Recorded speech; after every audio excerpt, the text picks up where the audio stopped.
All right.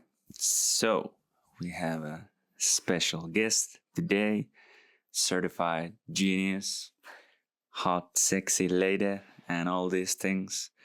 Uh, Miss Anastasia Enckell. Hello. Hello. Good that you have come here to see me and all these things. But for all those unfortunate people who don't know you or have not met you, got the pleasure to meet you. So, how would you describe yourself to the people outside of the world other than my girlfriend? In 2 words. Mm.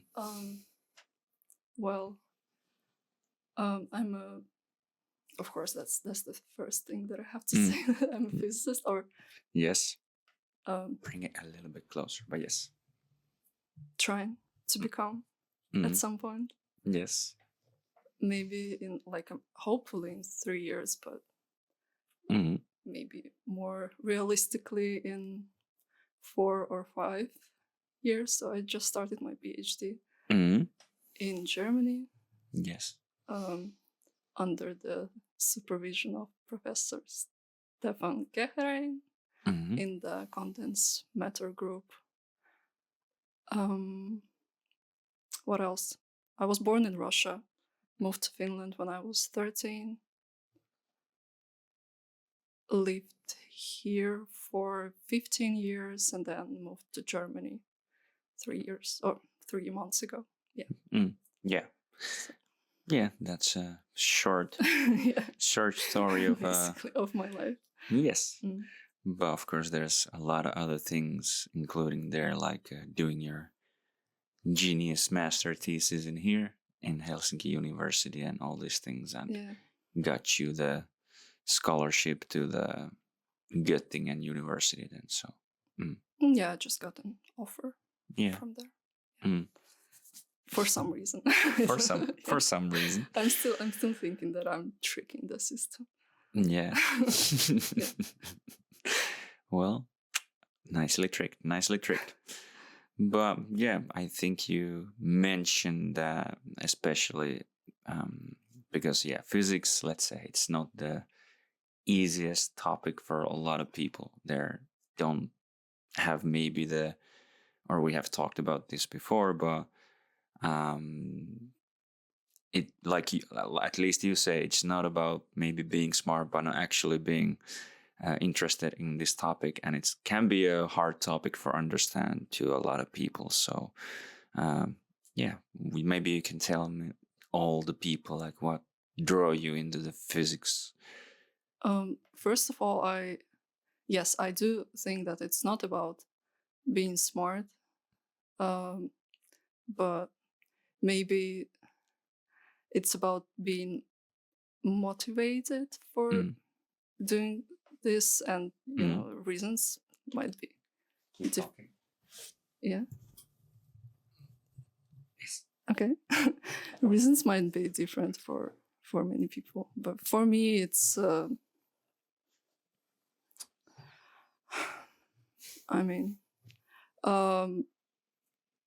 at some point I just realized that I was good in math, or my teacher, when I was still in Russia at that point. But nothing special, nothing too crazy. I was just a good student overall. So, and then when I moved to Finland, I guess here math was the only thing that I could do right away, because it was, it's just easy to understand. So, and then once I realized that, it's actually, I actually like it, and I get some sort of, I don't know, it's maybe like, maybe it's a weird thing to say, some sort of fulfillment when I'm, understanding and achieving something that seems to be hard, and you take the time and you start to go through the problem, and at some point that you kind of start to understand things that seemed too hard for you before.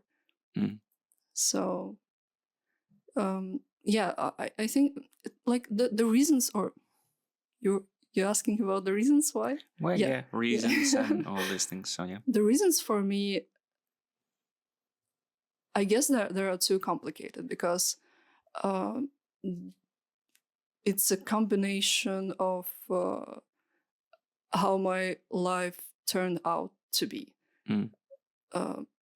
Just the moving here and not having any friends in particular, and I just at some point realized that I can gain I didn't realize that, but at the end it turned out to be that I gained the confidence through,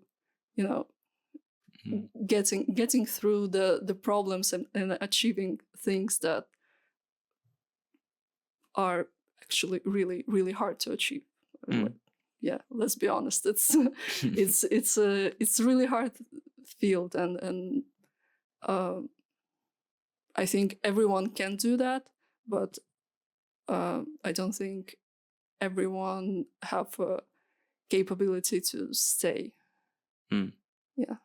All right. Yeah, well, it's like even today, let's say you were explaining some of the stuff, like I might not always understand everything. Yeah, but I'm always like, I just understood it, after 7 years plus 3 years of, 3 months during my PhD, I just understood it. So of course, like it doesn't come naturally, and it doesn't come easy, the understanding, even though when I start to explain it, it seems just easy, there are just numbers, ones, zeros, and there's the position and stuff. Like today, you understood it, right? Well, yeah, at least like, or it wasn't much more complicated than I actually told you.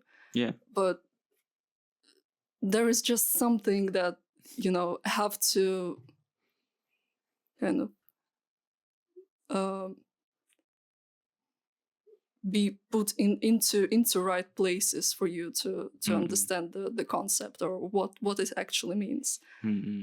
So yeah, and also, well, I think also that we have discussed that it's a lot about also how or who and how they explain like meaning. I have used the example a lot of times, like especially with engineers and stuff. A lot of them can be like really smart with what they're doing, but then they lack the ability to actually communicate about the thing that they're doing. So yeah, that can be sometimes a problem for some people. And yeah, I think you mentioned, not mentioning any names or anything, but you mentioned that there was some people that were super worried about their capabilities to communicate about stuff, or actually like someone is way better at someone that you maybe used to know, or how would I say without not maybe letting everyone know, but in terms of explaining stuff and explaining stuff and maybe yes, that's one thing. Because just yesterday, first of all, I realized that it's okay to, I mean, you always realize stuff. It's not like I didn't know that before yesterday, but yesterday it's kind of, I felt it, that it's okay to not understand things and let other people know that you're not understanding. And then I also realized that sometimes those people who sound like they know a lot, or when you listen to them, it seems to you that that's such a complicated topic, that they talk in so complicated language. It might actually be that they are not really good in explaining stuff. If they try to explain you and it seems to you that you don't really get it, Yeah. and if on top of that the person explaining actually knows your level, and they realize that in what language they're supposed to speak to you, but you still don't understand, then the problem might be not in you but in the person explaining, which is not really obvious when you don't know a lot of things, because you cannot distinguish between the person being bad at explaining stuff or you just being stupid. So yeah. Oh yeah. It brought to my mind the saying that you really actually know something if you can teach it to basically a 7-year-old or something like that. Like, in a way, yeah. But of course, there are so complex things that they will fly over their head. Yeah. This is also kind of a dangerous territory because oversimplifications are yes. sometimes they're not good. The same as generalization of things. Yeah, that is true. And I have, I think yesterday at least was the last one. Okay, how do we define this? How do we define apples and apples? I'm very strict with definitions. Yes. It makes life easier. That is true. And if you especially when we talk about topics that are deep. Yeah. And we usually talk about some deep stuff. So definitions are really important. Yeah, it is. And of course, that's one of the things that I've been kind of learning a lot, I think, this year. Or, of course, I've kind of knew it, but really, really kind of focusing on it, is when you communicate with someone, are you exactly sure that you know what they mean by the words they say? It can be that, let's say, what would be a good example? Well, I think I used this example, and it's maybe not the best one, but let's say I want to be, like for my clients, someone would say, I want to be in good shape. What does good shape mean to them?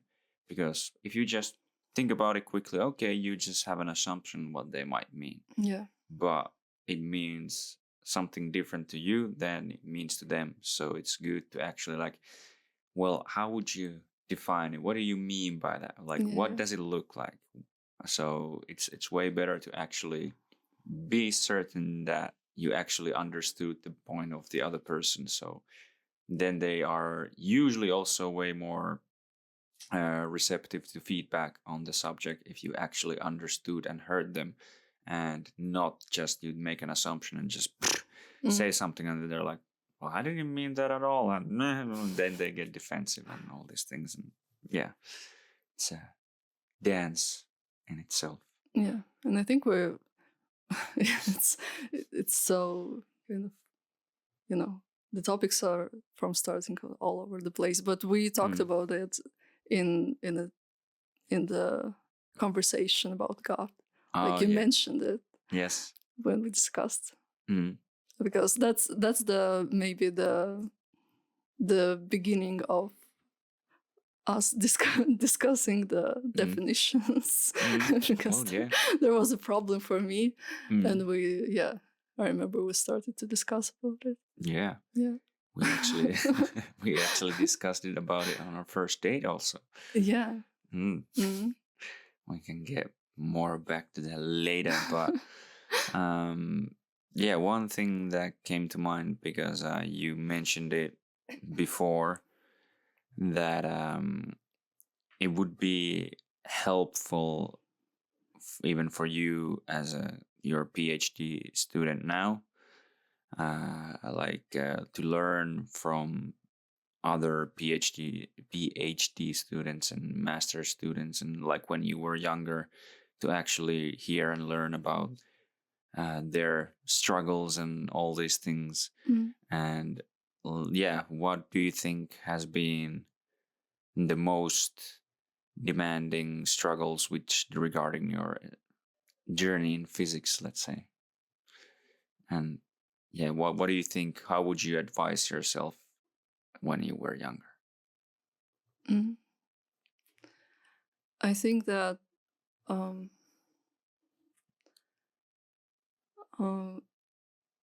the first thing that comes to mind is it's okay not to know. Yeah. That's because, as I said yesterday, um, when you and it's really weird. The more you know, the more you are in peace with not understanding things, and the more you you realize that people around you also have no idea what's happening. Yeah.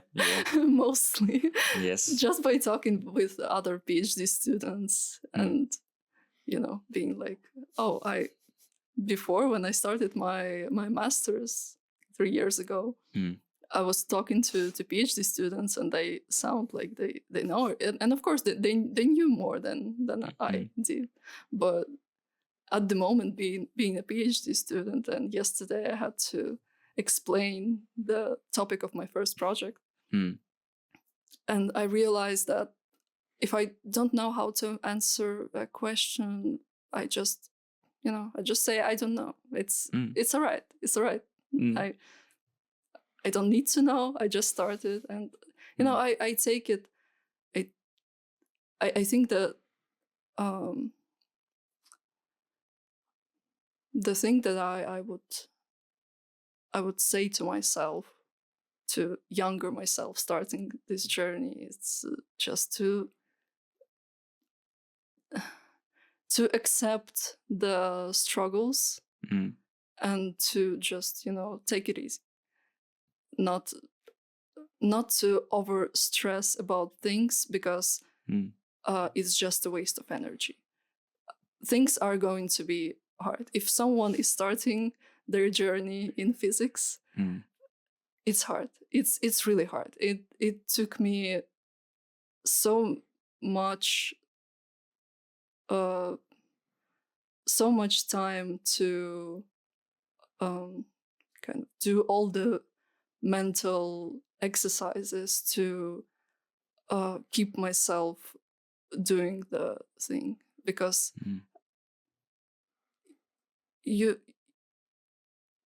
as I told you before, it's like it's a constant battle. It's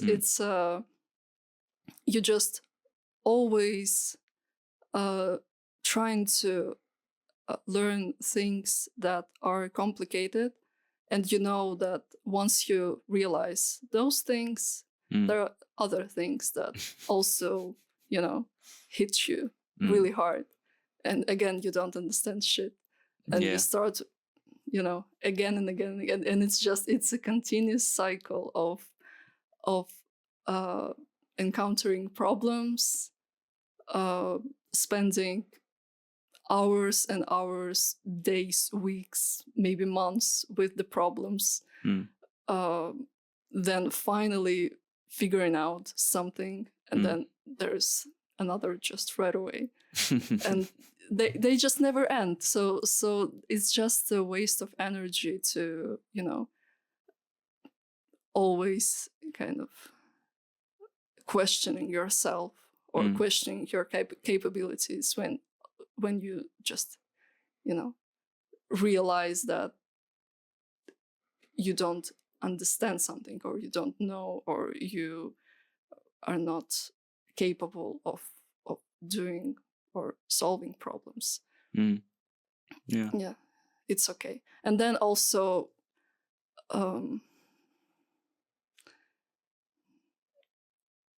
I guess that the other thing is that it takes time. It takes a lot of time, and maybe for some people, I knew and I've seen people who are really good at going through and learning. They're fast learners, and then there are fast learners and those people who just can spend a lot of time to achieve something. And I'm in the second category. I'm not I don't think I'm a fast learner. I just can spend a lot of time. I'm really dedicated. If I encounter the problem, I'm taking it personally. Yes. It's offensive. Yes, I remember. Yeah. So it's okay for me, to stay in university until like 10 p.m. when I waking up quite early, but it just it bothers me. I just cannot leave. Yeah. So yeah. And for some people, those problems, they don't take as long to solve as for me, and it's okay.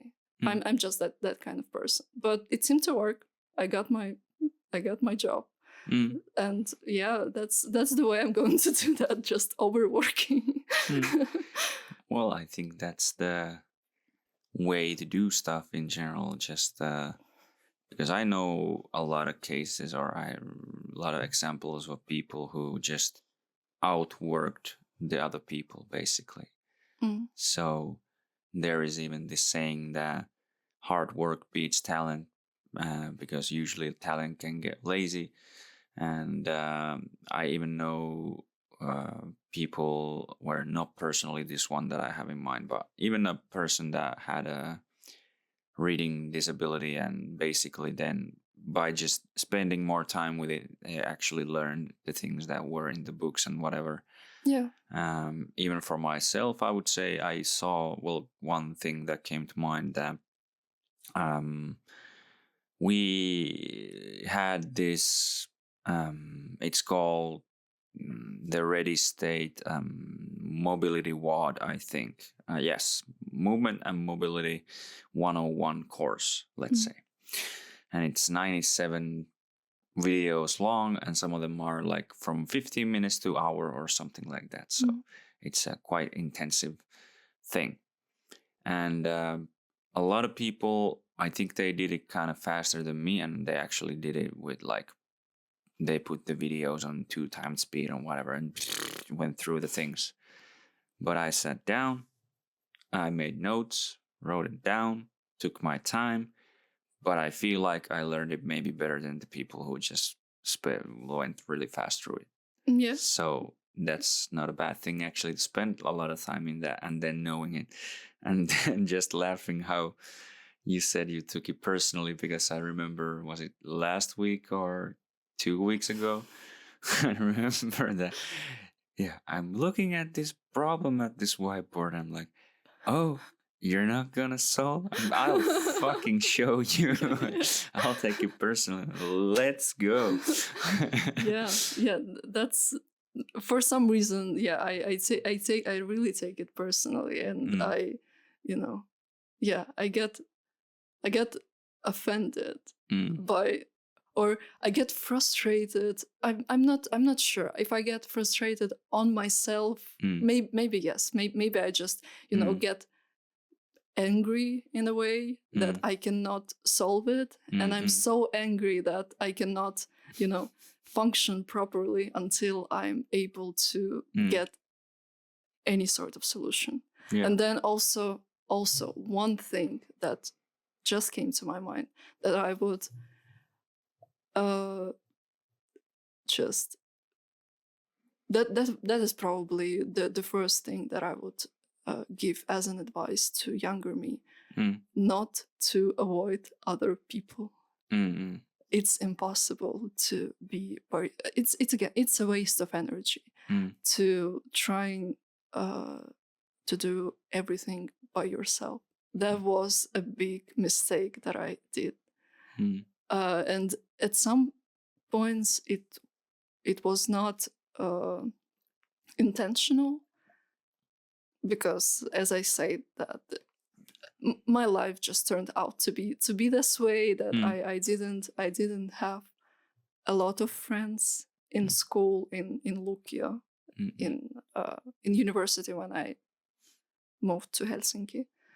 So, but in my first university, I did have some friends, but still, like when I moved to Helsinki, the problem was in me that I just couldn't talk to people for some reason. I was just in a, you know, it was kind of a circle of being in a. I was in a bad place in general because I was so stressed with physics, with not being able to do everything in time and spending too much time in the library. And I was like, no, I have no time to, you know, go and make friends. And then I was really frustrated all the time and really stressed. So I had no even desire to go and talk to people. And then again, not talking to people resulted in me being alone all the time. And it's not the way science works. You have to talk to people. You have to spend time with people who know more than you, even though it hurts sometimes, especially when they are at the same level as you are. And you kind of realize that, oh, there is something, and it hurts your ego a lot. Maybe that's one reason why I kind of maybe even unconsciously chose to spend most of my time alone in the university, because I just didn't. I just unconsciously unconsciously avoided the this feeling of seeing other people doing better than I do, and then again them being able to talk to each other, which again helped the learning process, increased like the capacity and the just rate in how they can learn stuff. So overall, it's just better to communicate, to have some people around you, and it's hard because again I can say that I was in this really hard situation when I couldn't get out of this cycle. But I did it. Yeah. It was hard. It was really hard, especially the finalizing my master thesis. So of course at the moment I'm in a really good place, and I'm happy. I need to knock on the wood. Yeah, physicists doing this stuff. But and it's easy to talk at the moment. But the thing is that a year ago it was a really hard time. Yeah. Well, yeah, I remember that we actually talked a little bit about this, or have talked about these things, but yeah, I can of course familiarize, and it's again, well, we have talked about this, but we've talked about everything. Yeah, we talked about everything, but it's kind of funny how similar some things in our lives have been, but just with the different the subject matter, let's say. Yeah. But yeah, well, I was, or kind of could say, popular, or had a lot of friends until, let's say, ammattikorkea. So there I came way more lonely, and especially like moving and all these things made it again like, yeah, your friends stayed in the place you left from, and all these things. So I can familiarize with those, like kind of, especially the feeling of you feel like, because you're so stressed out about the fact that you're maybe not as good, or not there yet where you would want to be in the area you're especially focusing on.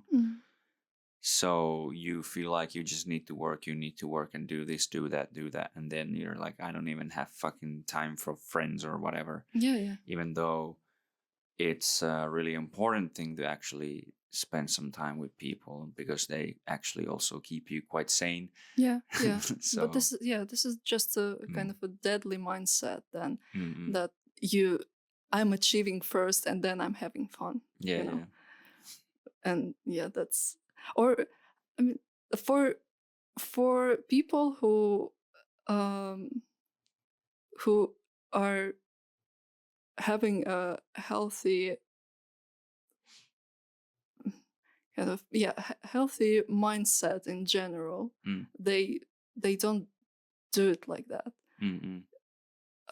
You should be in some sort of, as I said, in some sort of cycle of things that you cannot get out of.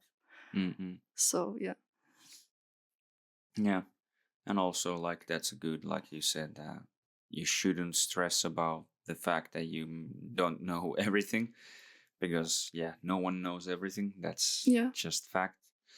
And it's funny also, like, the more you kind of can become, let's say, lack of a better word that comes to mind, about master at something, so then you start to understand how maybe little you know about even the subject you are really good at, or especially a lot of other things.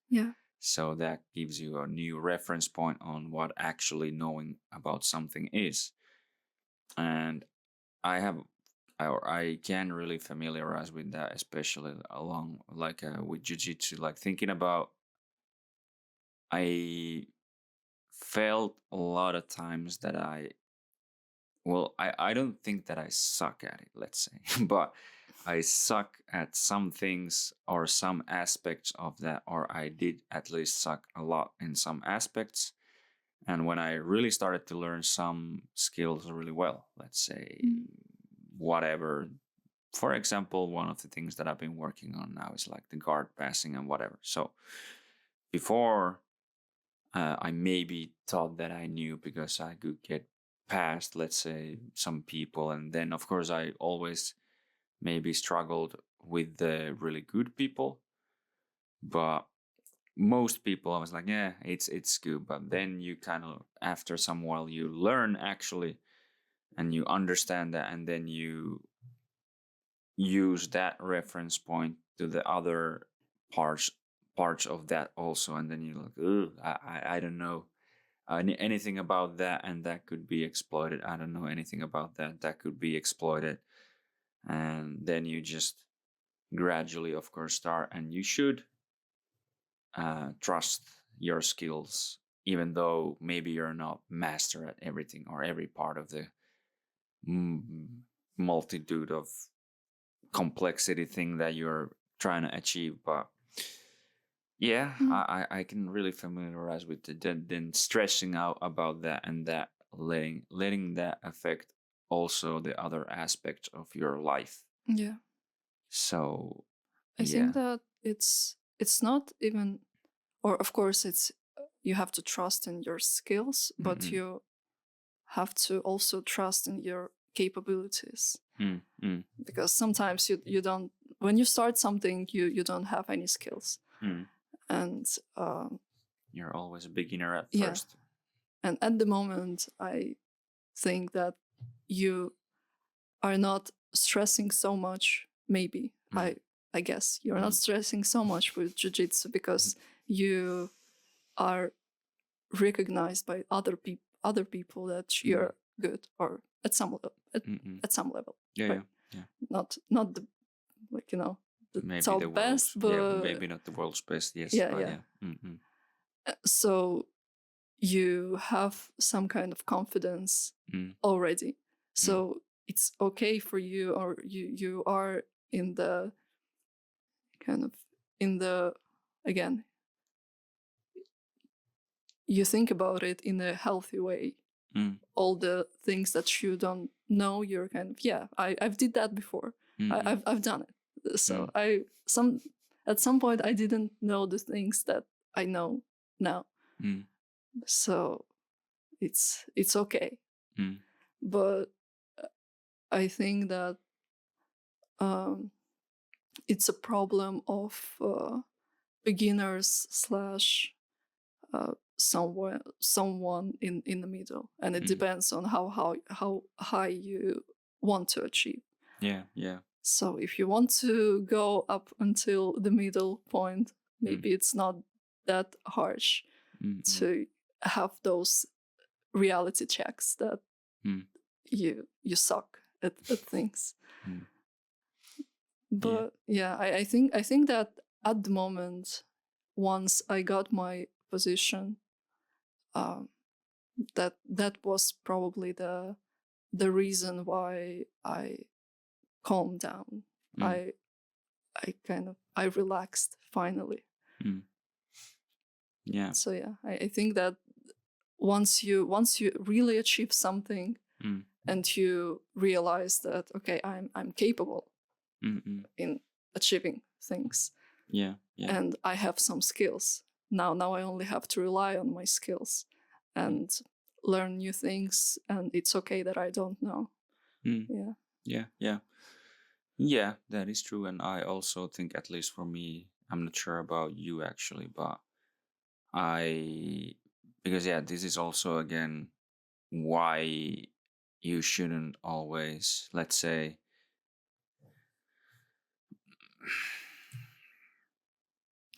judge yourself, or let's say look at reference points to the absolutely the best people in the world at what you're doing, or something like that, or finding the I'm blanking out the word of vertailla, verrata.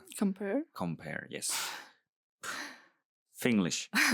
So yeah, compare yourself to some other people, because you can always find someone who's better at you at something. So at least for me, because of course that's kind of what I've had in my mind for a long time, to be at a, let's say, world-class level or something like that. But yeah, I'm not saying that I'm there, or who knows, I might never be there or something like that. But because I used to compare, or I'm comparing myself to the best guy in the world, and then thinking that, yeah, I suck. Well, of course, compared to that guy, you suck.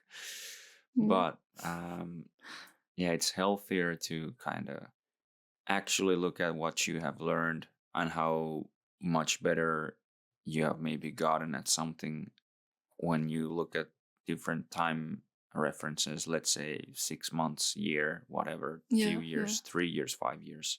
But again, how do you know if it's right pace? Right pace? Yeah. Well, it's hard to say, but of course, you should be, if you really want to be excellent at something, you should be getting better. Well, not maybe fast, but fast-ish, meaning that I compare or think about, like, or have been comparing myself in a way, how would I do against myself, the version of me like 6 months ago, 1 year ago. And judging by what I have seen and what I've learned, I feel like well, not maybe easily, but I should be able to beat myself, like the version of me, like, let's say, a year ago. Because now I know more about this, and I've actually managed to get this to work. And I'm way better at this, I'm way better at that. And that is the way, of course, that you can see you getting better. But what is the right pace? It depends on your goals. It's kind of funny that, well, I just did some plans for my clients, and some people, they want to, let's say, run. For example, one person wanted to run 300 meters in a Cooper test, so 12-minute run. So it's easy when you have the time and distance, and then you can start to look at, okay, their current speed or running speed is this, or their average pace is this. So then you can just calculate how much faster they should be getting, like every month, every 6 months, or like this. And then you just calculate and think about what is actually possible. And yeah, you can see that, okay, this is possible actually. And these are the things that we need to do, and then we know that we are on the right pace to go forward. With some other things, I don't think it's as easy to calculate or see, but yeah, there should be some sort of definition or measurement that you can kind of look back on and see that are you moving into the right direction. What that is for all the things, I'm not sure. What it would be, maybe in case of physics, maybe something like how much you understand, how quickly you could maybe understand or solve some equations or whatever. But Take integrals. Yeah, functions. But yeah, well, I don't know how to say. We'll say what's the correct pace, but yeah, I think you should see development even in, like, let's say every quarter or something like that. I disagree. You disagree? Okay. Well, what do you say? So you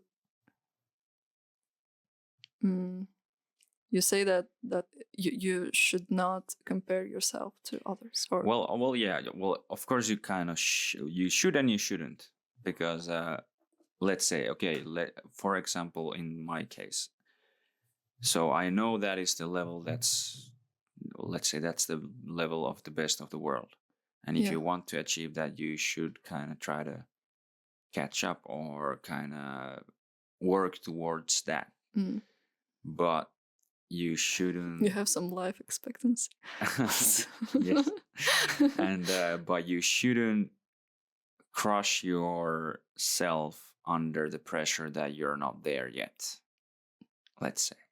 Yeah, that's true. I mean, I'm not fully disagreeing with you, but I just have a problem with statement that you cannot, or it's better to not compare yourself to others, because how do you know what is the normal way to increase or to get to run some certain, some whatever it was, amount of 3,000 meters in 12 minutes. Yes. Yeah. So you were seeing other people doing it.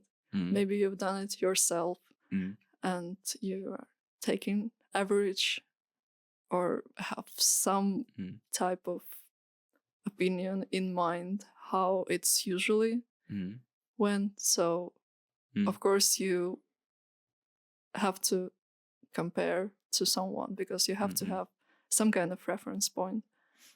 But this is actually a hard topic. So it is. To which extent you should compare yourself, because you have to compare yourself to some degree. Well, yes. Because how do you know? Like I have 3 years to complete my PhD. Of course, it can be extended, and it will probably. Hopefully not, but usually it takes, as other PhD student told me, on average 5 years. So it might be 3, it might be 7. So you never know. You never know. Yeah. And this is supposedly a right base to start at some level and make 3 papers in 3 years, which is well, yeah. Well, yes, it's a hard topic, because inevitably yes, inevitably, I can't pronounce it right now, but you do compare yourself to others, because you kind of have to know your place in the world. What are your strengths? What are not your strengths? What are other people good at? What, like, especially like, when you're applying for a job, you compare yourself to the others. You're trying to say that, okay, these are my good things that I can bring to the table, and especially the one who is doing the hiring is comparing you to other people also. Yeah. So that hits so hard. Oh no, not the topic of looking for a job. It was my first reality check. It was my first, it hit me hard. I was 20 something, 24, 25 when I started to apply. It was such a hard time. Sorry, we did not choose you this time. Yeah. Someone else was better than you. And sometimes at that point of time, I was thinking that it's probably just because I'm not talkative enough. Or I didn't smile as much as other people. And I was so mad, to the point that, I was thinking about, like, what's the reason why I'm doing it, because it all boils down to be bubbly, be good. And yeah, it doesn't really depend on your skill. That's how I saw it before. I was no. Yeah, well, and also, let's say, choosing a mate and whatever, you're comparing to other people, like, that's what you do. Like, when you choose who do you spend your time with, you are comparing the people you maybe have in your mind. Should I spend my time with this person or that person or that person or that person? And you do some sort of a judgment call, and then you decide on whoever. But you did compare the other people, and then you gave some pluses and minuses or whatever. I have no idea why it's the thing that people usually say, that it's bad to compare. We're doing it. But we're definitely doing it all the time. But and it's good. Yeah, you have to compare a lot of things. You have to compare everything to understand what is good, what is not. Well, yes. But I think where we think about you shouldn't compare yourself to others is, again, maybe your own journey in that sense. If you can be even 1% or 0.01% better at something every day, it will compound the interest. Like, if you just keep doing that every day, it will lead to a huge transformation, especially in 3 years. But I think it depends how good of a job you're doing. Well, yeah, but if you are whatever 1% increase is a lot. Every day. Yeah, that's a lot. Oh, that's too much. Yeah, but yeah, no one does that. Well, yeah, but that's like I said, 0 point something even. That's just an ideal world. But yeah, that's a huge change actually in long term. Even though you feel like it's maybe not as much, and then you compare those people are already there and I'm just only in here, and that's where you can kind of get into the mind trap of that thing that, well, yes, but are you moving forward? I think that is the ultimate question in a way, because the world is moving forward. So if you don't move forward, you're basically staying behind or falling behind a little bit more and more and more. But even if you are doing baby steps forward, you're still moving forward. Yeah. And sometimes, of course, you can take even bigger leaps or whatever. But let's say most days are quite mundane and routinized. And that just means that depending on how good your systems and processes are, that how much will you actually be moving forward. And you can just look back. Like, the year is about to end, you can look back on the year, like, what did I do this year? Did I get better at anything? And I think that could be a really good marker for you to be either happy or not to be happy, because we start on different starting points and then we just move along. Yeah, that's true. But it's true as long as it's reasonable. Sometimes, if I say I would want to be a physicist, but I would spend or of course, for some people it's doable. Some people can spend the whole year. Let's take some, just I don't know, go to extremes and say that this imaginary person is really, really bad in math.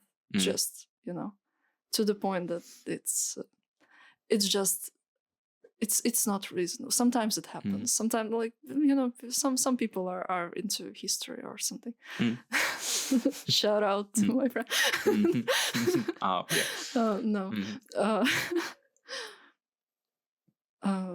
Yeah, but say it's just objectively they are bad, but they really, really want it, and they take baby steps. But instead of average, say, 6 years, they should spend 20. Let's say, let's take it to extremes. This is just a question: is it reasonable or not? For me, I think 7 years in university. Of course, I have an explanation. It's not it's not that I'm so stupid, but yeah, I did fuck up many things. Yeah. But it was still, I still kind of knew that if I push a little bit more, one day at a time, it's not that, it's hard, but we're doing it. We are too far into that. Okay, we're struggling. We have no money. We need to do some other jobs and stuff, and all the time. So yeah, it at some point you start to question yourself, and for some people, it's just a question if it's reasonable or not. And you have, and at this point you have to compare yourself to other people, because you have to know what is an average, and that's basically that's what happens anywhere.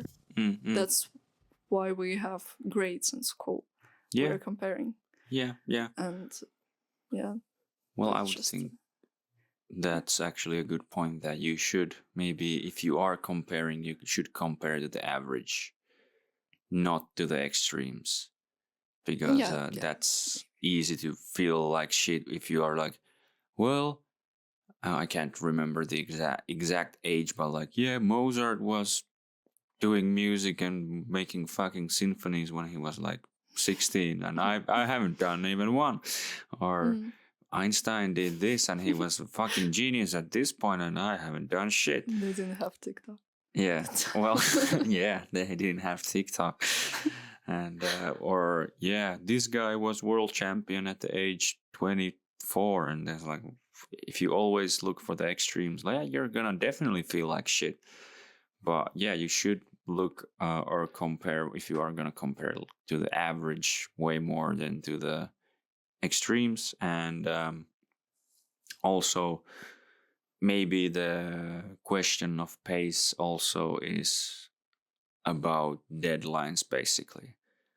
With sports, let's say, there is a definite age after what like competitive sports or athletics is kind of out of the table. With some other stuff, with like job stuff and whatever, I think there is if you never, or of course there's the exception of, like, let's say, like for the moment, or at the moment you're in university, and yes, your PhD will take still 2.5 years or whatever, at least. So that would mean that you're 31 at the time. So, and yes, of course you have had some jobs before that, but let's say if you have never worked a job in your life by the time you are, let's say, 33 or something like that, 35 especially, that will mean that probably you won't get a job at all. Depends. but like not at least very easily, or you're losing your advantages fast. But well, extreme cases, if you have never worked a job in your life until you're 40, then it's very highly possible that you will never at least work a job or like get a really good job. But there are of course exceptions. But in those senses, yeah, there are maybe some deadlines that you should consider. Well, with making babies, usually after, like, if you're starting to be 40 or over, it starts to be kind of late. And yeah, so Yeah, there are these things that. That's a valid point, but Yeah. with jobs, I'm not sure. Well, I'm of course someone can always learn like when they are kind of old, but just in general to think about what kind of decisions have you made for the 30, like 5 years, let's say, if you have never, maybe you didn't even finish or just basically finish the basic school, like meaning elementary and junior high, not even any second degree education. Oh, we're talking about this case.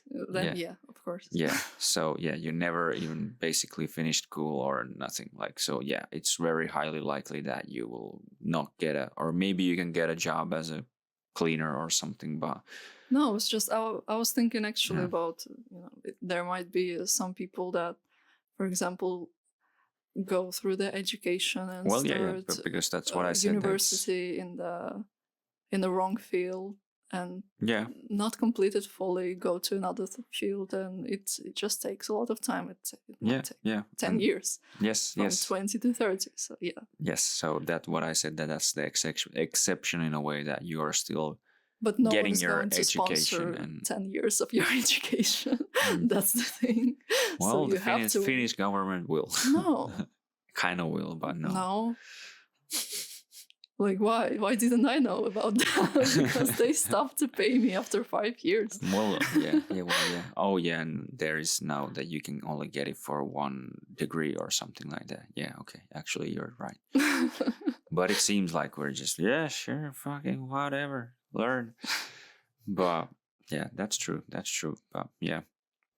So that can give you an idea of what is the right pace, maybe, at least on some things. But yeah, I had some other thing in mind before this, but we can move into the other parts of things, let's say. So, was it, well, not mentioning names if they don't want to, but few friends of yours, or at least one friend of yours, said that, or was it you, or how it was actually, that we should give some sort of a relationship advice? Oh yeah. One friend of mine told me that I need to start a podcast about relationships. Because starting from this summer, I told her a lot in a sense, in a good sense, like how my life changed. Yeah. Yes. Well, you can maybe start saying some of the things that since we are here, and like what were of course I know, but what were the biggest changes you would say that happened after us meeting? I can tell, or we can talk about the first dates and everything after that, but like, yeah. What are the biggest changes? Yes. Oh. That's a really generalized question. So I give you a generalized answer. Yeah. Yes. I'm much happier. End of the sentence. End of sentence. Okay. Well, let's say your ideas about relationships, your ideas about, especially, let's say, what is a good relationship, and how they should work, or something like that. Yeah. Okay, that's better. Definitions. Okay. So,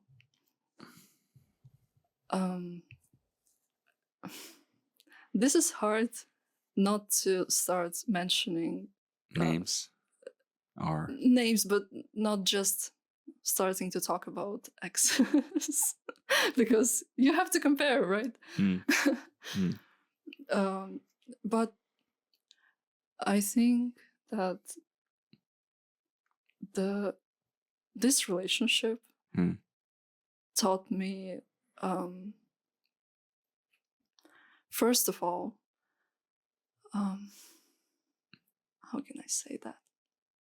Not being too offensive.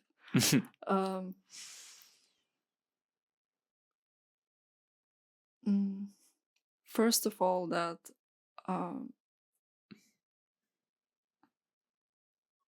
it's okay to expect the person you're with in the relationship to be able to contribute something that you cannot contribute. That was the big thing, or thing that I realized that I didn't know before. And we talked about it already. Yes. The reasons are, or I can guess what are the reasons for me to think like that, in a way, because before it was the case for me that I thought that I need to, or I cannot ask for the person, or I cannot ask the person I'm dating for things that I cannot do myself, or ask or expect them to be able to do something. So that's probably the thing that was just mind-blowing experience. Yeah.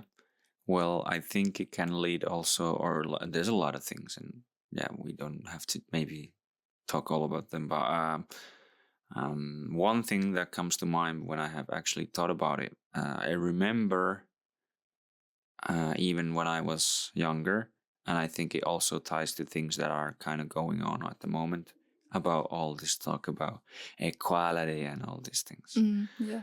So I think I remember, like, girls back in school, they were talking about they would want things and this to be equal, and everything, it should be equal, Yeah. all these things.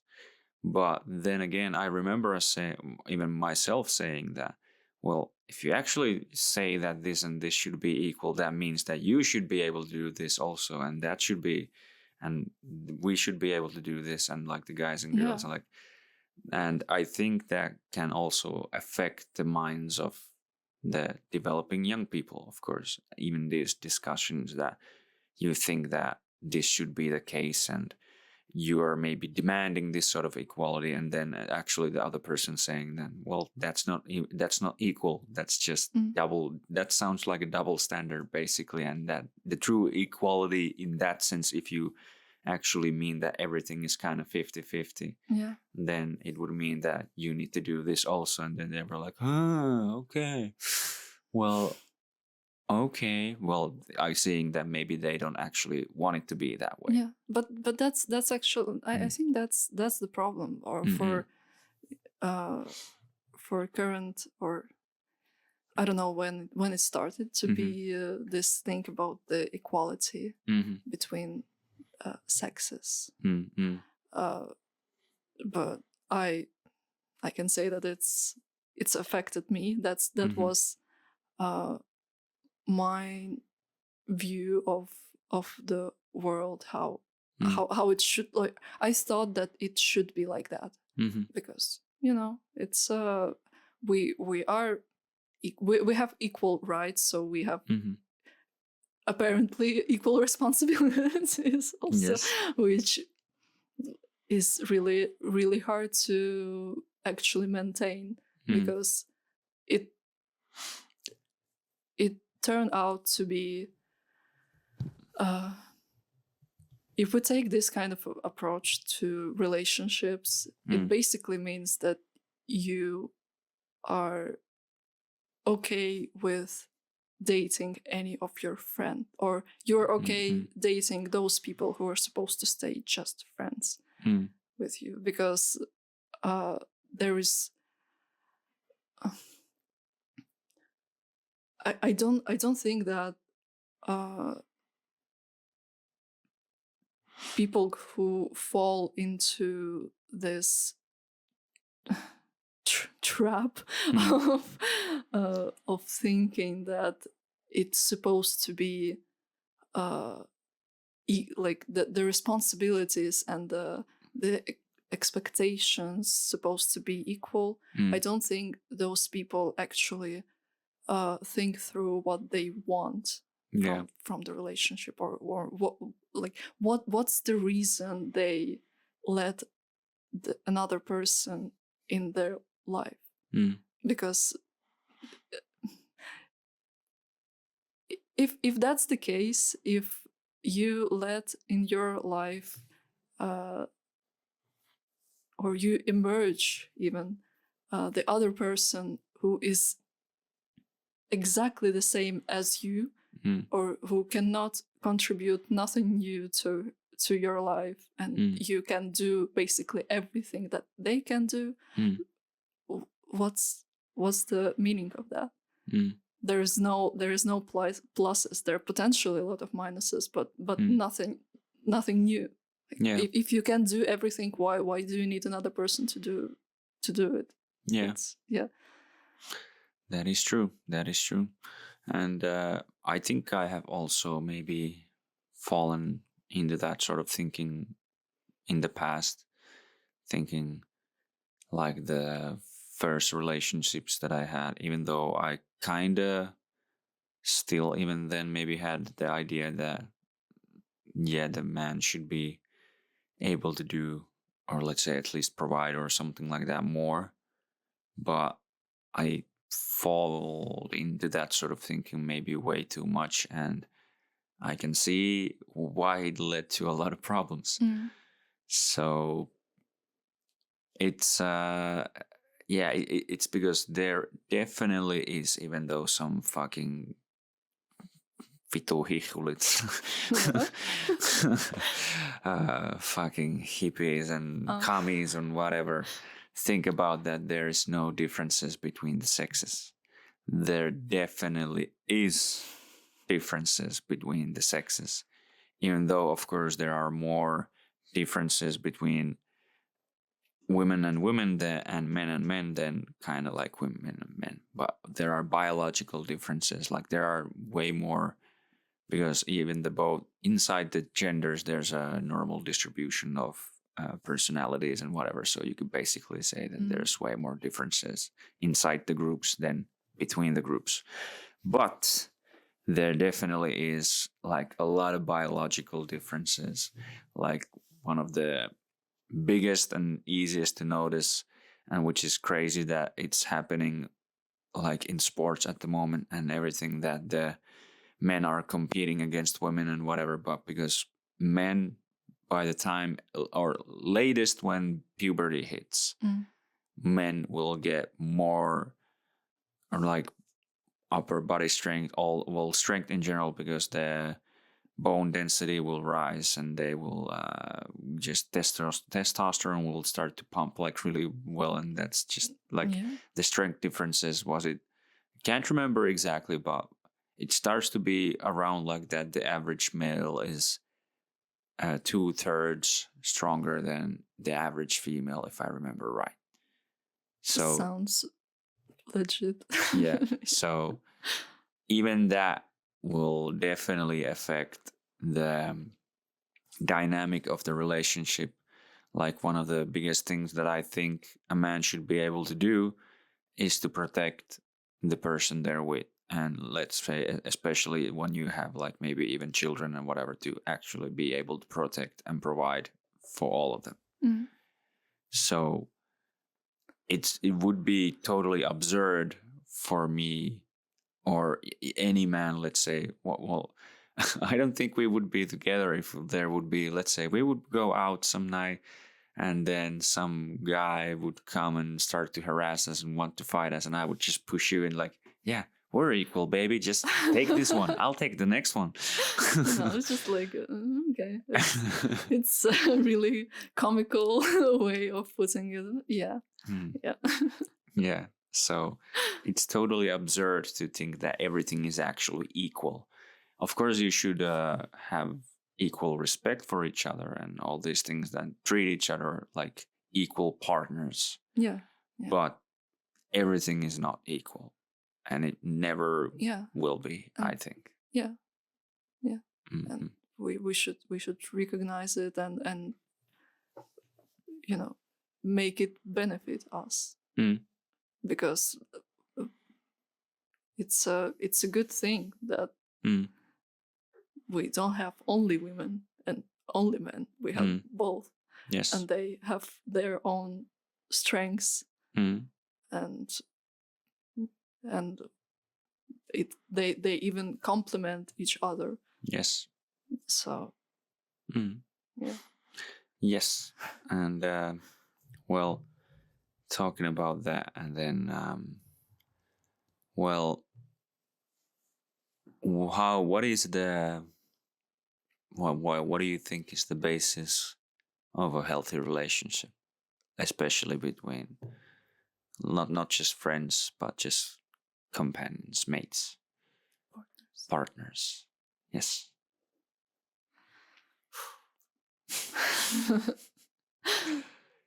That's the hard one.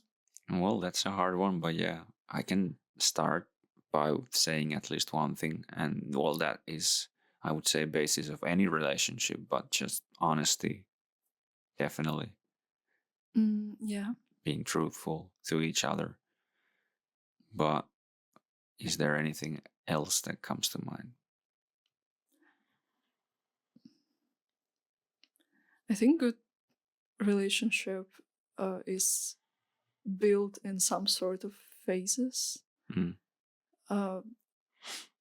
In the beginning, of course, you have just an initial physical attraction to the person, which is also really, I think, necessary in a healthy relationship.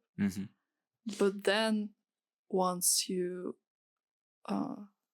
decide to learn about the person, you okay it sounds a little bit superficial, but since we're talking about talking about this is a little bit superficial, so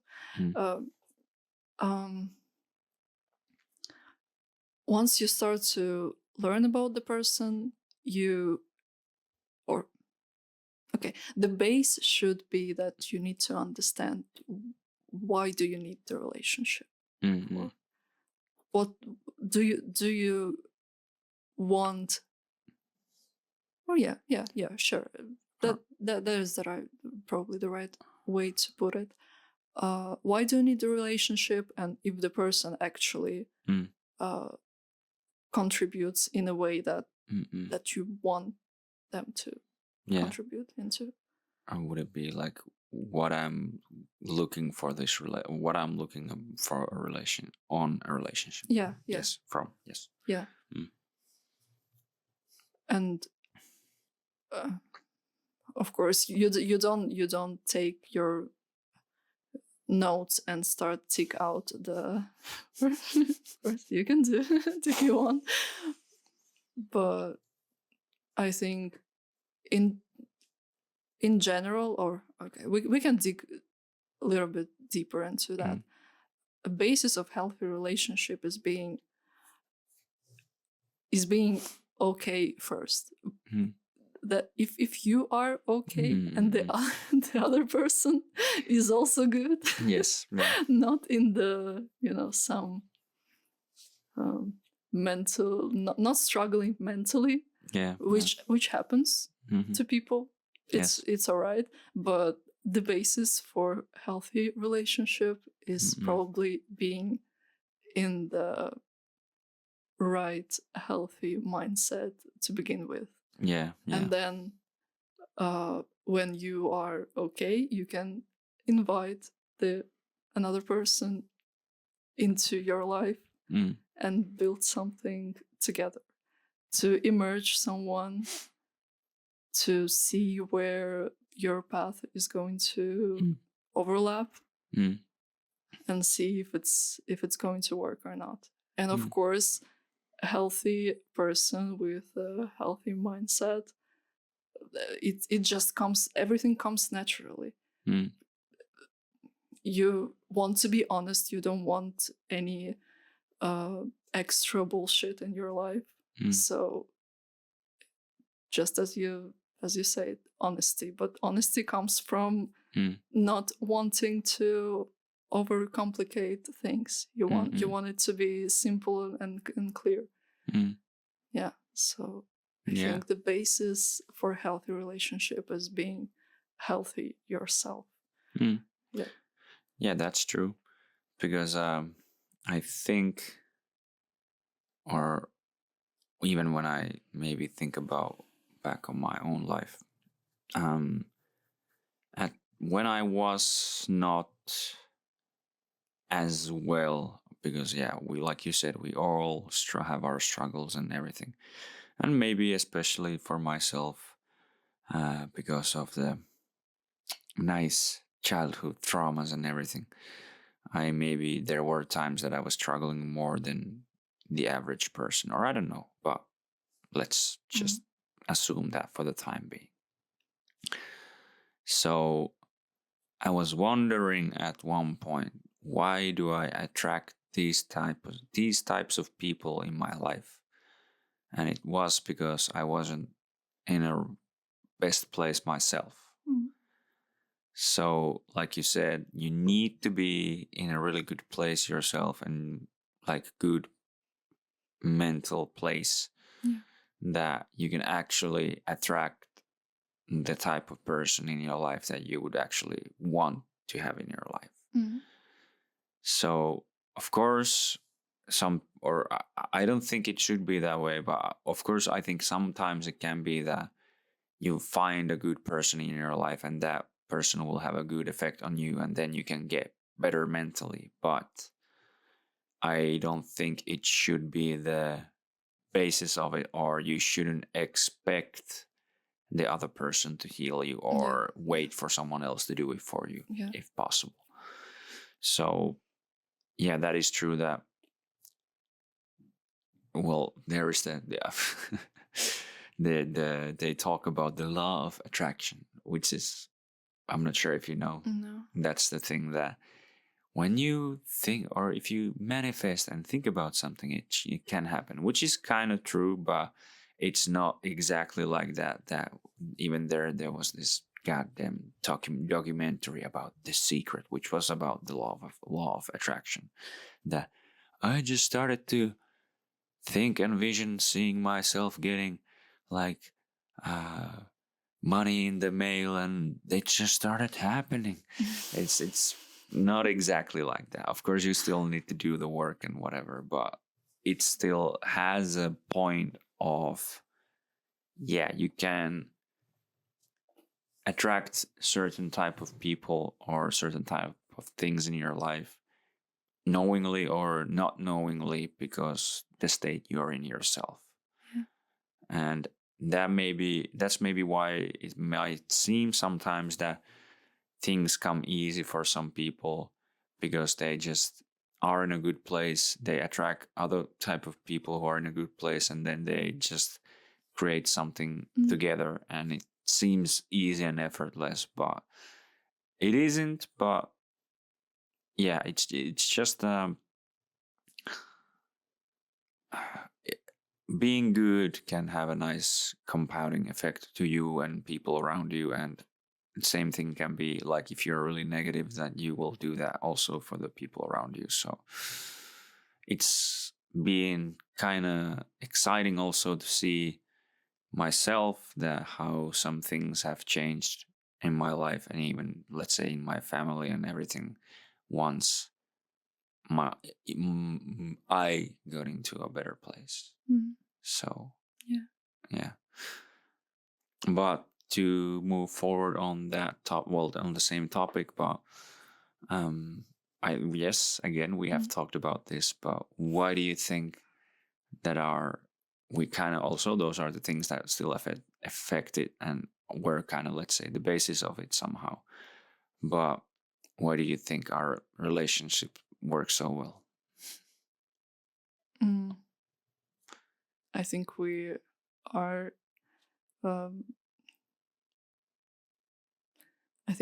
in the good place to start, or yes, to start with. Yes, the timing was good and bad at the same time. Oh, yes. Yes. Yeah, when we met, I already got my position, so I wasn't stressed anymore. You were just fine as always, probably, right? Yeah, but not talking about this is just too abstract, being in a good place. What does that mean? I think that we talk a lot, and we make sure, especially at the moment, because we're doing long distance. Not now, but yes. Ooh, yes. But mostly, hopefully, it will not be endless. Sometimes but we make sure that we say everything to each other that's bothering, and also make sure that the other person is comfortable and knows that the other person that we care for each other. Yeah. And I think we're doing a really good job in just going through the long distance at the moment, because I think we had more things that we were kind of worried about before I moved, or how it's going to be and how we are going to communicate, and we went through different possibilities, how it might affect, and we were really honest with our feelings, and but it turned out to be actually not that bad, because we make sure that we call each other every day, and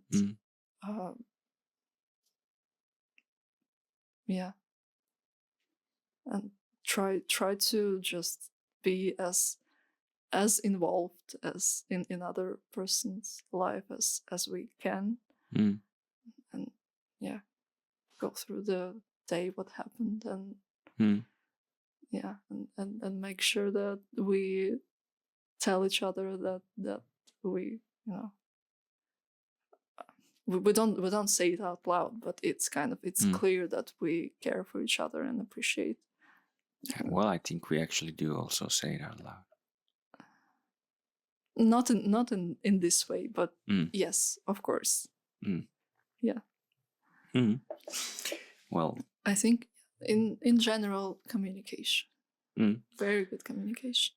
Yes, I agree that is definitely one thing, and yeah, it's been from the get-go very open and honest, and not waiting for stuff to, like, just pushing it down, letting it be, and then just it could blow up in your face later. But I don't think we've had any like hard conversations yet. Maybe once. Yeah, maybe one or two. One comes to mind at least, maybe. Yeah. It was something that was bothering me. But we kind of managed to talk about it. And I think at some point we actually, even before the, I don't want to say it's struggles, it's just some things that need to be talked through, that we talked even about the possibility of the things appearing that are going to be hard to discuss. But I remember we talked about it, that it doesn't really matter how much time it will take to figure out, if it's a day, if it's a week, if it's a month of constantly talking it through. As long as we find some kind of solution, it's going to be okay. And of course, the starting point for it is just really, really caring for each other, which is a weird thing to say since we're only 5 months in. But yeah, and also I think that ties into, like you mentioned earlier, like what does relationship even bring you? Why would you go into it if there's nothing to gain? Let's say it can sound bad for some to like, oh, you're trying to gain something, but of course you, like, if you don't get anything out of a relationship, why would you be in it? Yeah, sure. But I think it wasn't that, let's say, it was just to make it easier in this sense. The negotiations of how things will be didn't end up in a way that the other person got screwed in some sense, let's say. We both didn't have to sacrifice our needs or wants or something like that we came into with the solution that we both can see that, yes, this is good for me, this is good for you. Yeah. And one of the things also that, of course, helps with that is that we both have things going on. It's not like the other person is totally dependent on the other one. And it just adds to your life. It doesn't take anything away from it. It just adds to it. And we are both like, I said it, I think I said it earlier to you, that it seems like we're doing the small things right. Like the meaning, because your life is based on routines, basically, the things you do every day, especially. And when you get those things right, you got most of your life basically in order. Yeah. So we do the small things right, I feel like. And I'm not sure even what all of those things are, but I have a feeling of few. Yeah. And I think that's especially also one thing that we have kind of done well. And it's also, when you know, you know. Yeah, I knew early on, or I had a really good feeling like early on. Yeah, it was really fast. Everything went really, really, really fast. Well, kind of yes and no, or it didn't feel fast, let's say. Yeah. It felt right. Yeah. But yeah. Yeah. For example, I think because I had plans with Mr. David for the same day as I met you, I was like, yeah, I'll probably be there like 3 hours most or something like that, and then I will go with David, and then it's like, 6 hours later, I'm like texting like, I'll meet you a little bit later. It will take a little bit longer for me to get there, but everything went well. Like, even he wasn't mad. He was actually really happy for me, so everything is good, and he still is. But like, I was just like, I think 3 hours should be enough, maybe 3-4 hours. Yeah, sure. And what, the physicist?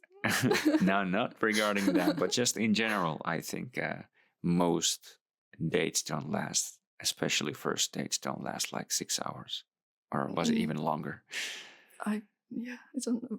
Yeah, maybe around that time. Yeah. I think the next one was even longer. Yeah, might have been. Yeah. Because the 3 first dates, I do remember them very well for some reason. That like all the conversations that we had. Yeah, for very, very long. Just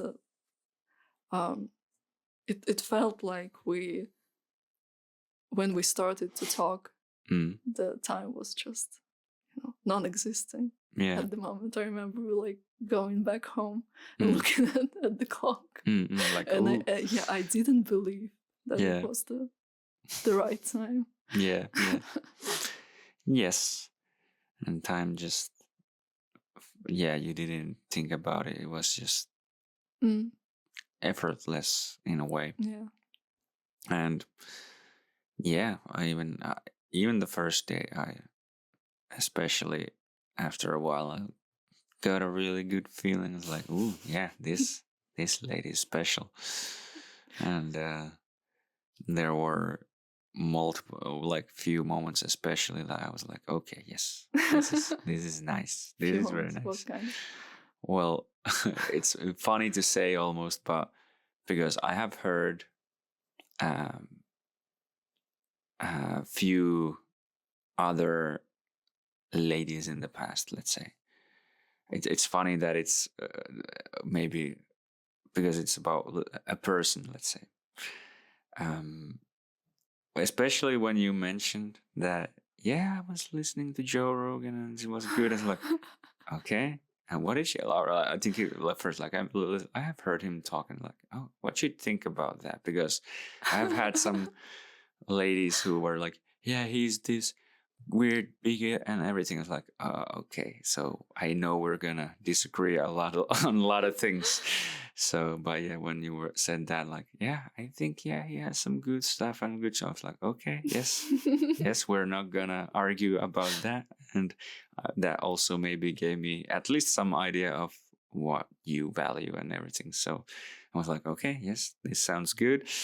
And other stuff, and all the conversations we had, and even about fucking Dostoevsky and God and whatever. I was like, all right, all right. And yes, by the way, yes. we disagree on a lot of stuff. Yeah, we do. Yeah. Or not disagreeing, but we have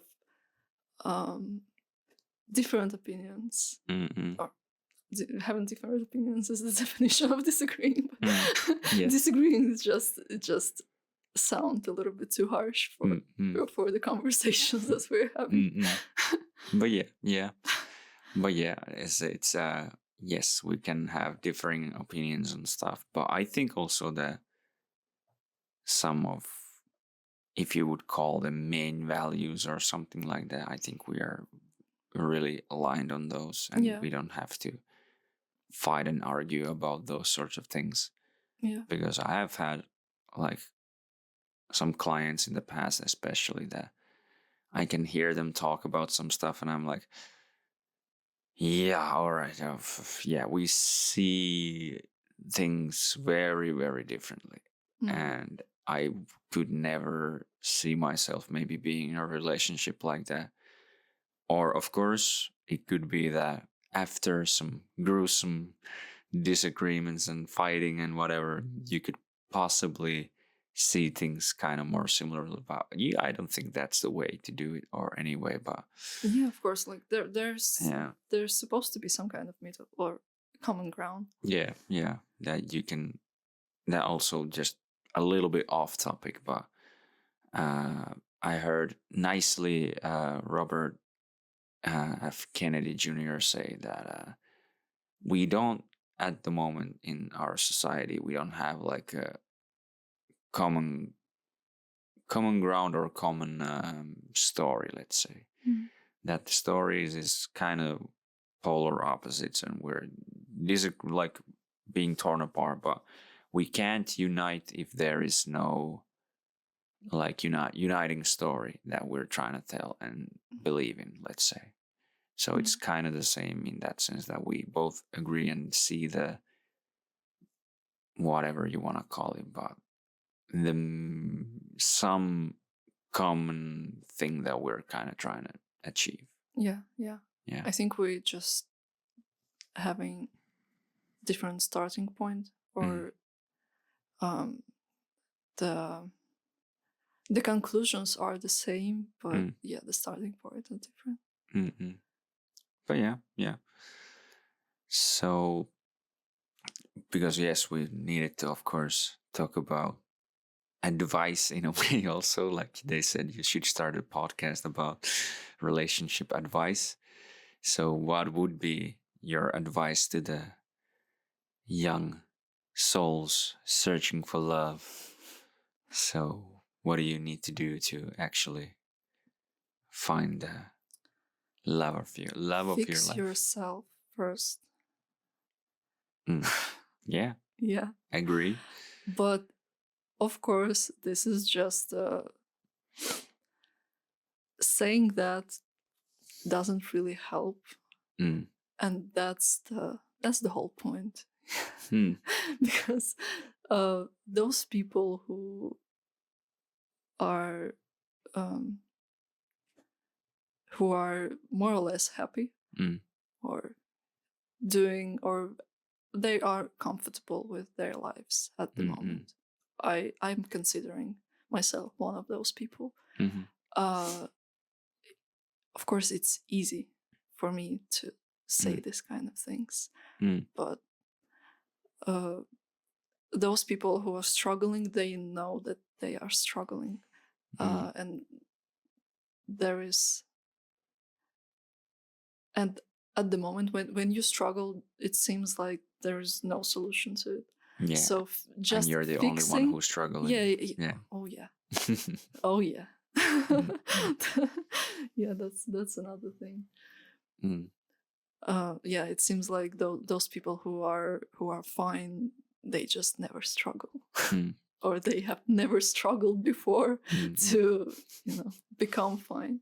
But yeah, I think that if you're not okay, then there is no point in starting the relationship, because even though you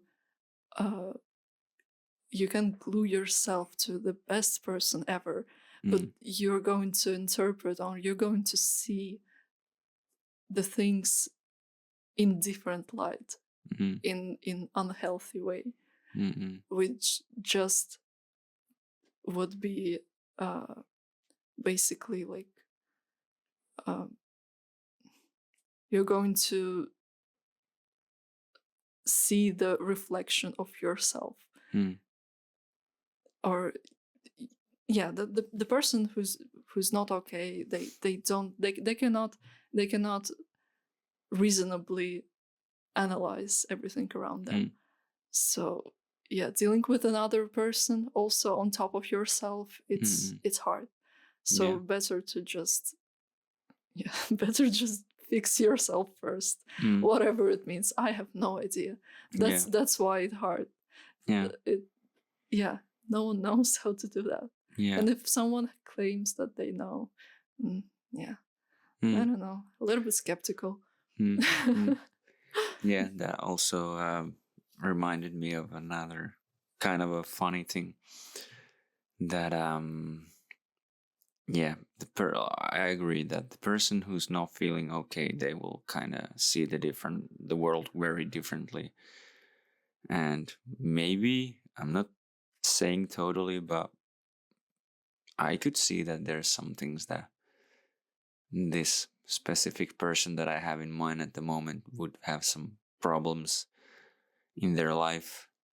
But I'm laughing also that I think I have or we have talked also about this, but there are at least, well, I'm not sure how many people, but at least especially this one person who sees me being extremely toxic and everything. So maybe they are struggling themselves in some ways or not, who knows. But yeah, what is your experience with this toxic man you're with? Yeah. Help. Help. uh, yeah, what should I say? I'm not sure. Feel free to say whatever. Yeah, I'm good. You're good. Yeah. You don't like if you're happy to love it. yeah. Well, yeah, your favorite band is System of a Down, so yeah. Mm. No wonder you love Yeah. toxicity. Yeah, So the only toxicity in my life is the album from 2001. Yeah. But yeah, I'm not sure what it is exactly, but yeah, that's yeah, I think, or it seems like not all of them, but I have heard like a lot of people being called toxic the last few years, and it seems like most of them are just kind of more, could you say, classically masculine or something like that, and then just those, or it's just. But that's the thing. We put ourselves in this position. This is the thing, because for some reason, I think it's all connected. I just don't really. I cannot find the connections between the things of, young girls being thinking that I can do everything. I can, and to some extent, of course. Of course, I'm not saying that I will and I want to be dependent on you, but in a way, maybe at some point, I will have to. But yeah, that's just a part of being in a healthy relationship, that you rely on the other person sometimes. But that's the point, that I think we, as a society, at least, and in this part of the world, we kind of put ourselves in this position between men and women to kind of see the world in this sense, that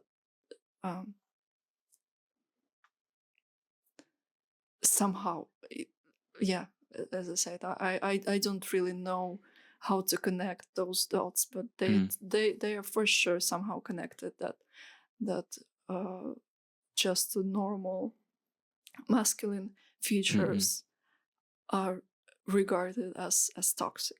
And maybe it's because so many people are fucked up mentally that they cannot understand the reality. They just cannot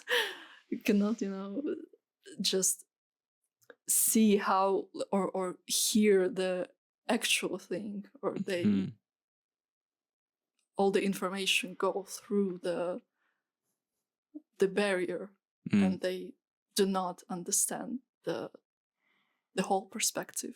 Yeah, I think it's or trying to connect the dots at least a little bit, or like we talked, the whole equality talk, and I think that can really easily lead, even like I could maybe say, even in my case, that the woman that does have a bad they get a experience a bad relationship, and then they might look men a little bit more cynical or whatever, and especially with the new talking points of this and that, and people getting away from marriage, thinking that kids are just a burden to the environment, and why should I bring kids into this world, and thinking that there's no benefit of marriage, there's no benefit, and the rise of polyamorous relationships and the whole sexual revolution and whatever. You should fuck whoever you want whenever you want and just have as many casual relationships as you want. And I think it all kind of ties into maybe not as healthy a relationship between men and women. And yeah, like you said, especially if you would be a woman who can do everything a man can, why would you need a man then? And then I would think that those men who can't provide anything else, or they just, for whatever reason, they're not masculine or whatever the thing would be, but yeah, they can't provide, they can't do anything else than the lady can, then they will end up being alone or end up in bad relationships. And those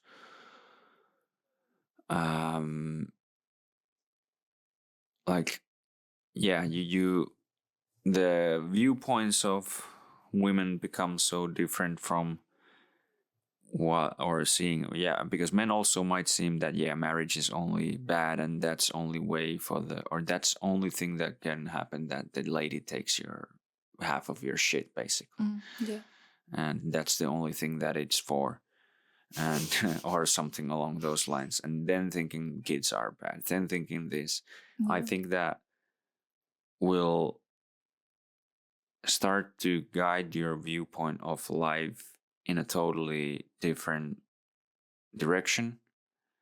And then the classical traditional roles, let's say, of a husband and wife start to go away, and you start to not see them as valuable, and you start to create your own values in a way, and then they can get really twisted and fucked up, and then you end up in a bad place, both men and females. So that can be at least some sort of a factor in this, that. Yeah. But I'm not sure where is the starting point, but of course I can see that if women don't recognize that they are supposed to look for someone that is better than them in something. It shouldn't be everything, but mentally stronger, physically stronger, maybe whatever the, people are different. If it's not the case, and you end up in the relationship where you are just duplicates of each other, but in a male, in a female form, then why a woman would put herself in a vulnerable position of having babies? So, of course, this is really clear why it's happening, that so many young women at the moment think that it's it's not for them. And by the way, I am one of those. I was. Or yes, I was just about to say, you said you were. I'm still on my. I'm still feeling that I'm going through a big change in this particular area. Yeah, that's also one thing. Maybe it's kind of too personal, even. But yeah, it's just the thing that happens. I guess. Well, yeah, of course, if you don't want to talk about that, we don't have to. It's okay. It's okay. But like, yeah, the thing even you said yesterday and even today to me about me, your best compliment, let's say. So yeah, I think I take it as I would say it's an honor to be able to do this kind of a shift in your mind. But yeah, I can kind of see that, especially because again, especially if you wish ever to have children, then yes, you have to actually rely on the other person, and there will be a moment that the woman will be pregnant, and then they can't work or all these things. So then latest the man should be able to provide the both of them and make them secure, safe, and everything.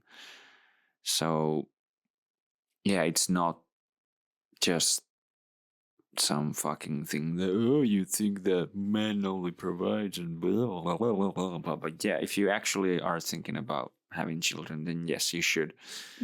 Yeah. Yeah. That's even I that during in my 28 years, I was only the only thing I was saying that never, ever. I don't have time. How? I just started my PhD, and before that, up until this year, I was studying.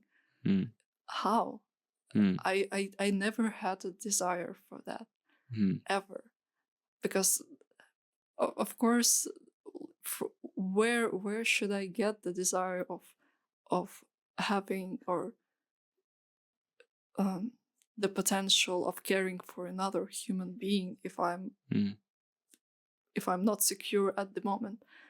I think it comes naturally to some extent, like all the hormones and stuff just start to kick in once you are in the safe place, or you understand that okay, it looks and feels comfortable enough. I'm secure, everything is fine, life is stable. Okay, let's do it. Or something like that. It seems like it's supposed to be like that, right? So yeah, at the moment I would say that I'm not as afraid of thinking about it. Let's put it that way. I would not say that, oh yeah, any day. Because even at the moment, I don't have time for that. I'm doing 6 days out of week work, 8 to 10 hours. So no. No. Yeah. Yeah, but I'm not as afraid of the thought, which is a big change, really big change. Yeah, it is, and yeah, that's that made me think about also the idea of let's say a strong man or something like that. So I would say a strong man would be strong mentally, especially, maybe even physically, but physical strength, that's more of a, well, it's not as necessary maybe nowadays, or who knows when shit hits the fan, but all these things. But well, you should be able to be the support and bedrock or something especially for the woman, I would say. In average, not saying that women are just some fucking, but like they are more emotional than men, and they're more guided by emotion than men most times, or more than men. So that can be, or reacting to everything with emotion is maybe not the best thing always, and it's harder for women not to do so. It's possible not to do so, but it's in average is harder. So there should be some kind of hard reason, and there are hard truths and harsh things that sometimes maybe need to be said and carried through. Even in my job, if I see a client is not getting any results, I can't just be like, hey, good job, you're doing well, you're getting like fatter every time we measure you, but yeah, everything is fine. And yeah, your sleep is going like from 7 hours to 4 hours, so yeah, keep going. Yeah, because I don't want to hurt the person's feelings. That's usually the explanation for it. But you should risk sometimes offending someone in the short term to make them better in the long term. Yeah. And that is sometimes way maybe easier for men than for women. I'm not sure if it exactly is like that, but that's just how I feel at the moment, at least. So you should be able to, especially like I've heard people say that when the person is pregnant, their hormones are all over the place, and especially then the mood can swing so like fucking, and you might not be as rational as normally. So yeah, you need to be able to be strong, and even get whatever fucking critique and all these things and whatever also maybe not just your woman but the world thinks of you or whatever. You should be able to carry on and just, even though things get hard, you should be able to carry on. And I think actually it's the weak men that create a lot of the problems in the world. Yeah. Like, for example, we went to see a not so nice movie yesterday, or I think it was great, but it was also kind of horrible at the same time. It was very good. Yeah, it was great, but the story, it's horrible. What it tells about. So the movie is, of course, Sound of Freedom. I would definitely recommend seeing it, even though there are some people saying or talking all kinds of things about it. But for example, I don't think the fucking pedophiles and all those people are not the strong men, the strong people of society. Those are the weak men who do the fucked up things because for whatever reason they just don't know how to kind of be. Or maybe, of course, can be, or I'm not exactly sure how it is, but I actually also have heard that bit of pedophilia is almost like a fucking disease in that sense, that some people just are attracted to children even though they would not want to act on it. But some people, I think they just end up in such a fucked up place in their life because for whatever reason I'm not saying this is how they're made, but just as a usual example of, let's say, a weak man is a guy who lives in his mama's basement and just is filled with Cheeto dust and just basically jerks off to porn on whatever and just ugh. So those are not the ones who are rescuing the world or whatever. And when especially shit would hit the fan, they wouldn't be the heroes. Why does that happen mostly to men, though? Huh? Why does that happen mostly to men?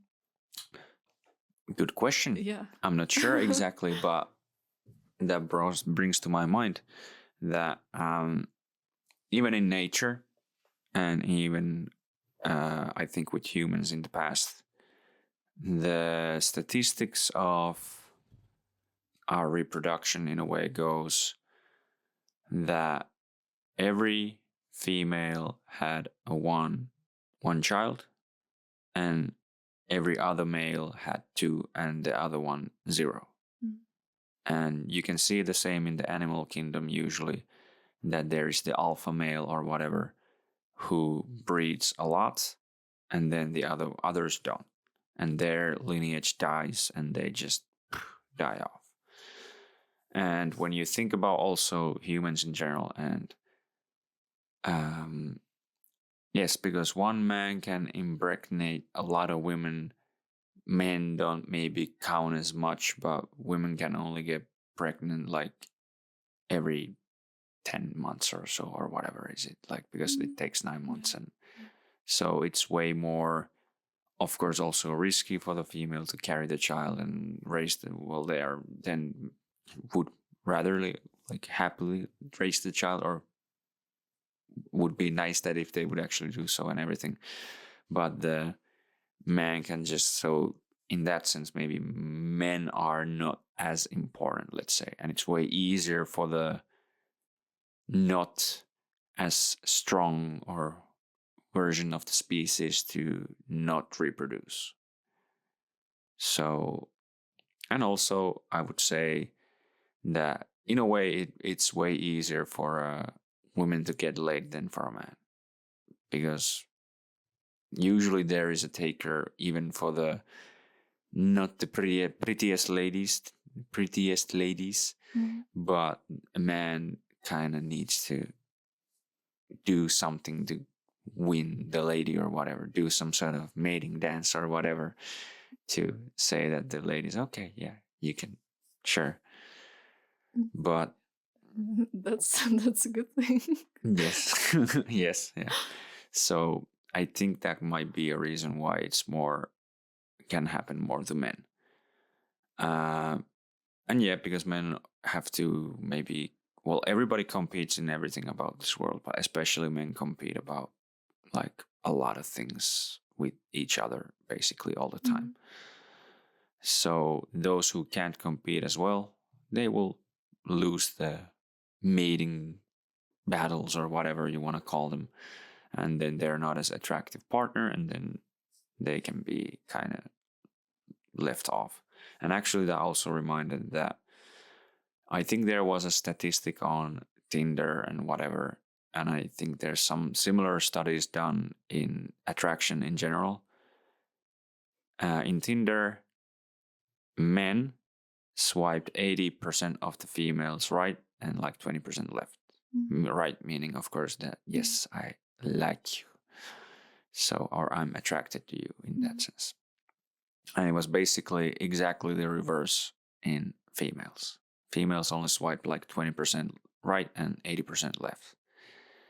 And I think the similar studies done on attraction showed kind of that, was it around 60% of males are basically almost invisible to women because they just don't find them attractive at all.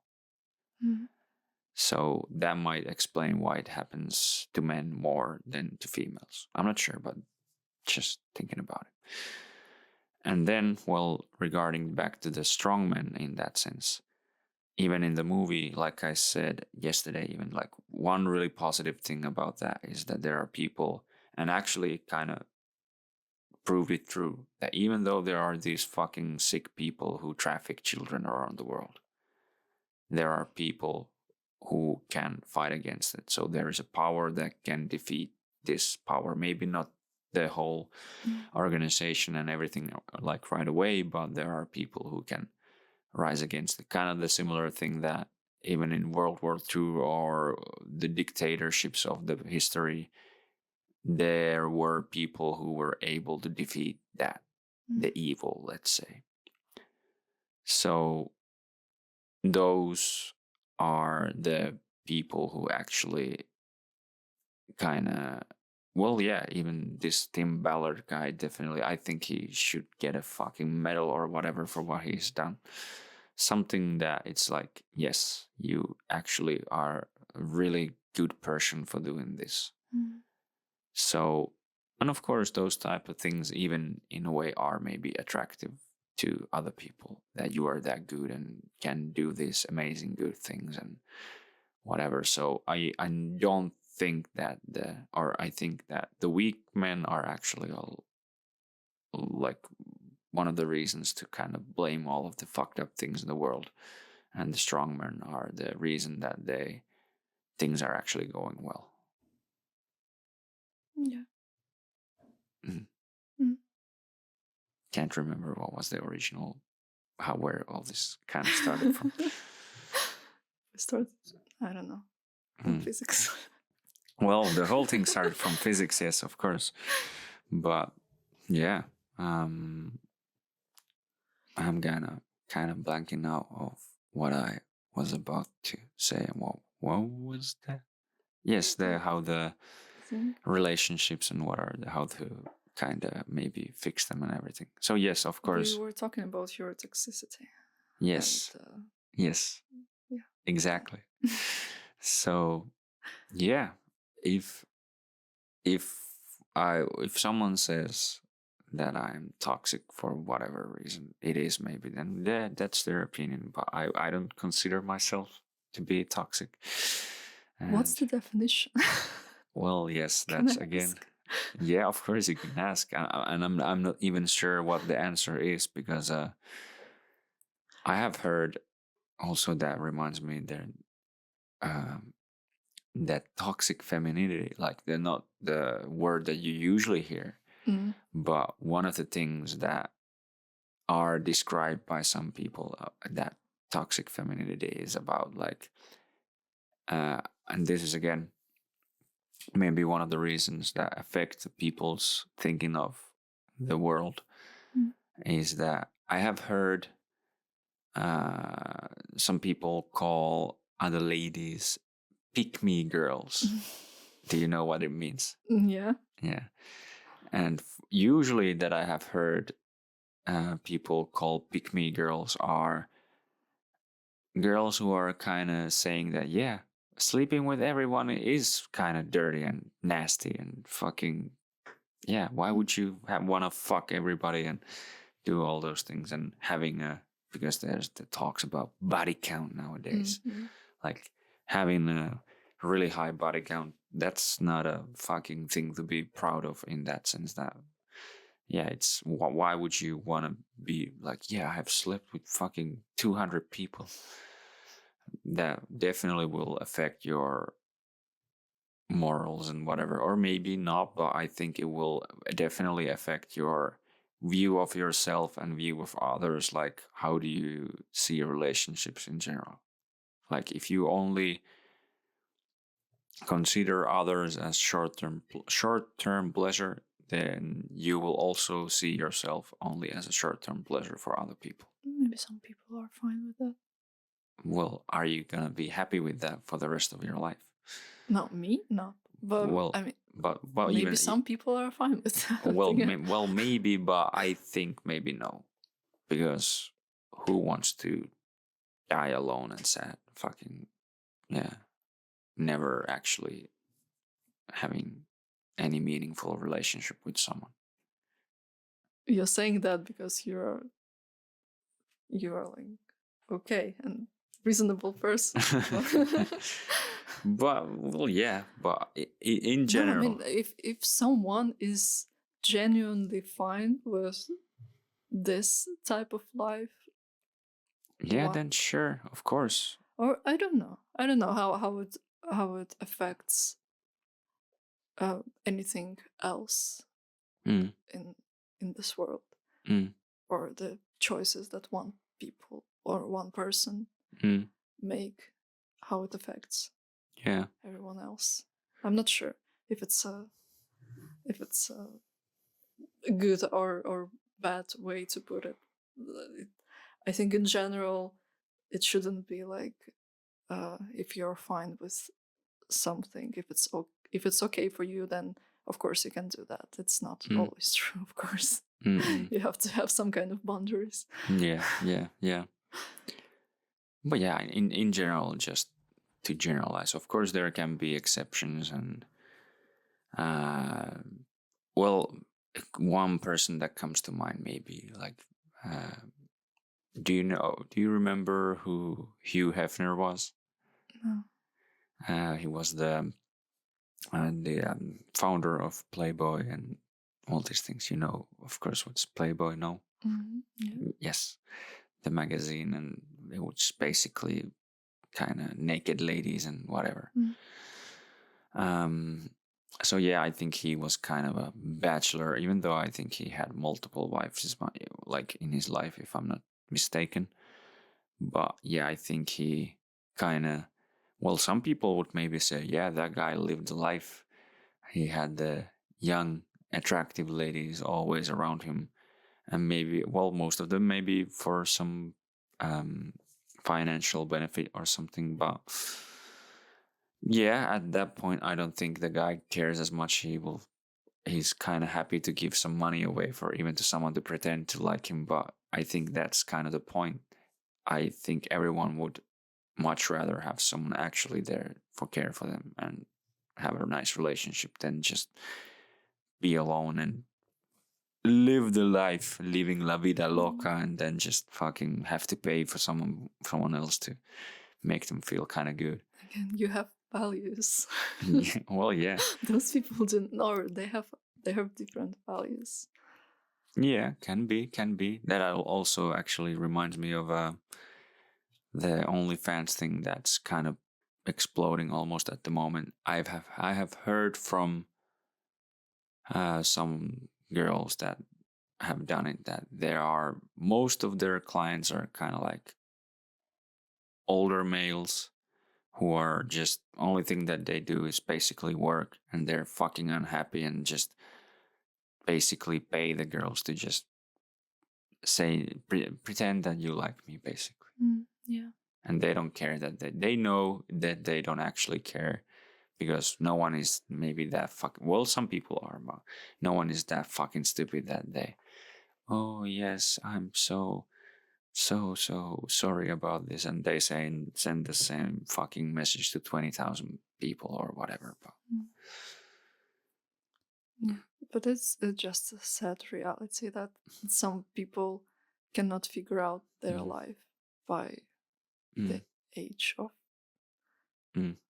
some age that's already too old. Yeah.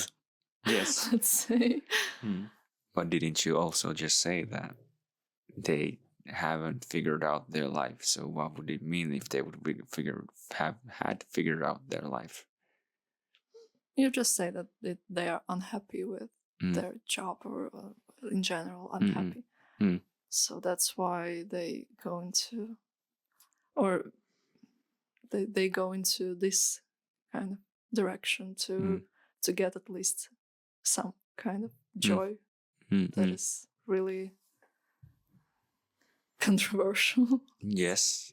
And then what would then kind of make them happy? If this is the direction that they're going, and it's still keeping them unhappy, or kind of artificially keeping them happy for a while, doesn't it imply in itself then that the happier version would be something more real? What? Like if I say that that's, or because they're unhappy they're doing this, or maybe that's just my hypothesis of the situation, but wouldn't then the answer to the situation be that they would actually be kind of happier with the real thing, and that would mean in sense that they have figured their life out at least a little bit better? Happiness is different for everyone. One might be happy without any type of relationship. Might be. Yeah. In general, I think, yes, people probably supposed to find someone, since it seemed to be the case for for many people. Yes. Just to, if we look at people, they tend to find a partner at some point. Yes. And be in just long-term relationships. But yeah, that's maybe, I don't know. It's too hard. It's too hard. It's too many variables. I cannot think about those things. Well, I would also add just, of course, yeah, you can have some friend, some relative, maybe a grandchild or whatever, that you can find a meaningful, not like sexual relationship, but like some sort of relationship with them that you feel like, yes, this is meaningful and this can make me happy. But in general, even the thing that they do, the prisoners, to punish them in jail, is to make them be separate from everyone else, put them in isolation. And I think a lot of people in general, that if you're too long alone, you will basically start to talk to yourself because you will go so kind of nuts. So I guess. Yeah. I don't know. Never experienced that. Although I might have been quite close to it.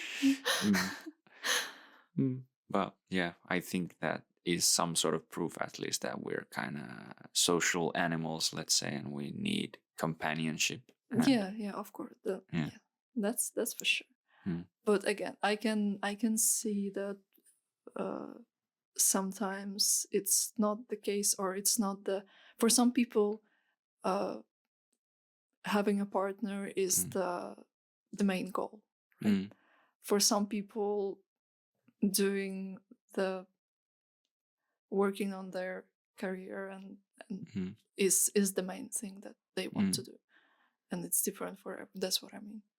Yeah, of course. Because sometimes, I don't know, I can speak about myself. That's easy. It's not that I'm super good at the moment with having you in my life, but I would still be okay with not having anyone in my life, because I have a thing that I can do, and I'm so involved, and I actually get a lot of joy. I have religious experience with that, let's say. Yeah. So yeah, it makes my life purposeful. So yeah, I can see that. But I think also, at least from listening and hearing a lot of old people talk about things, or things that people say that they regret, is that one of the things that I regret working so much. I regret not spending time with my family. I regret this and this and that. And from the things that I have heard, I think that most people, or the common themes, are regretting something, or not trying, or not doing something that you actually wanted. Spending way more time with a job or something rather than with your family or loved ones. And some things that, I think those two are basically the main but those ones. two, they overlap. Well, yes. You cannot do both. But, I think, I can also speak for myself, and I actually have said this to you also. My view, at least, is that it doesn't matter if I would have all the riches in the world if I can't share them with anyone. So it's working on something for the rest of my life in that way, that I would never actually use time to spend my time with others and share my life with someone. It would feel worthless in a way. And it can keep me happy for a while, but in the end, the bed is cold if there's only money. It's very cold. Yeah, but sometimes it's not about money. Well, yeah, but look at me. Yeah, well, yeah, it's not the field most of underpaid person. Yeah, well, also for me, in a way, that jiu-jitsu is a really fucking marginal sport in a way, and there's only very, very few people who actually can make money out of it, maybe. But when I started it, it was no one made money from it. Mm. And it's like, or maybe some people could support themselves, and even maybe just few people had like a school that they were actually making money with, but basically no. Mm. I mean, I do agree with the things you're saying that people in general need to have. But again, speaking from myself, I have a little bit different perspective. I think considering two possibilities of future me, having a family and not having work, or having work and not having family, I would choose the second one. Because that's but yeah, of course. You need to do before you can give. You need to get something. And for different people it's different things that they want to get. Yeah, but I also think that those, well, yeah, you can put the argument in that way, but I don't think though those two can like coexist. Yeah, of course. Yeah. Like of course, I'm working on I'm working, if it's the right word to say, I'm trying to make my life such as I have both. Of course, which is even better case. I have the first as and the second, but the best part of it. But yeah, of course. But just to for me it's always simple.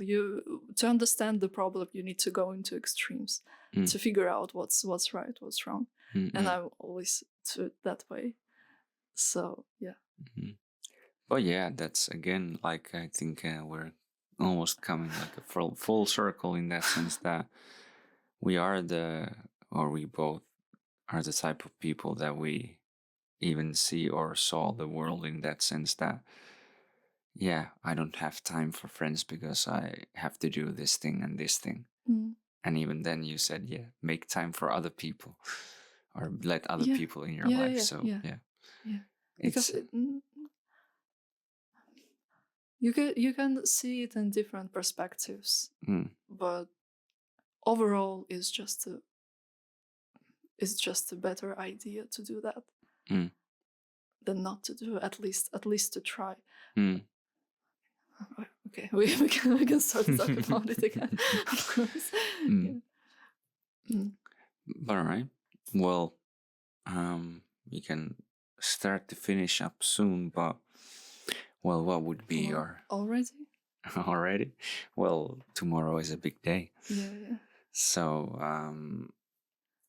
what would be then the perfect recipe for a happy life, for general, not maybe for you exactly, but what would you say then? I think we have to then make a part 2. Well, yeah, definitely. Because we didn't talk about the Finnish educational system. Oh, yeah. That's the problems of that. You can quickly just a preview. Yeah, give a nice little preview of that. I have a lot of opinion on this. Yes. And well, yeah, and I think the educational system around the world in a lot of ways is not going in the right direction. Yeah. Even though they're trying to be the fucking all good for everyone, and which sounds pretty communistic to me. But what was the question? What's the recipe for? A recipe for the happy life. Study physics. Oh. I genuinely think no, for real. I think that more people need to spend at least few years of their life Mm. trying to, because it makes you a better person. It Mm. makes you humble, and when you're humble, you you just no. Humble people are better people. Mm. Mm. Mm. Yeah. Because they know they make mistakes. Mm. But okay, let's say that I'm joking at the moment, although I'm Mhm. not. Yeah. The recipe for happy life. Mm.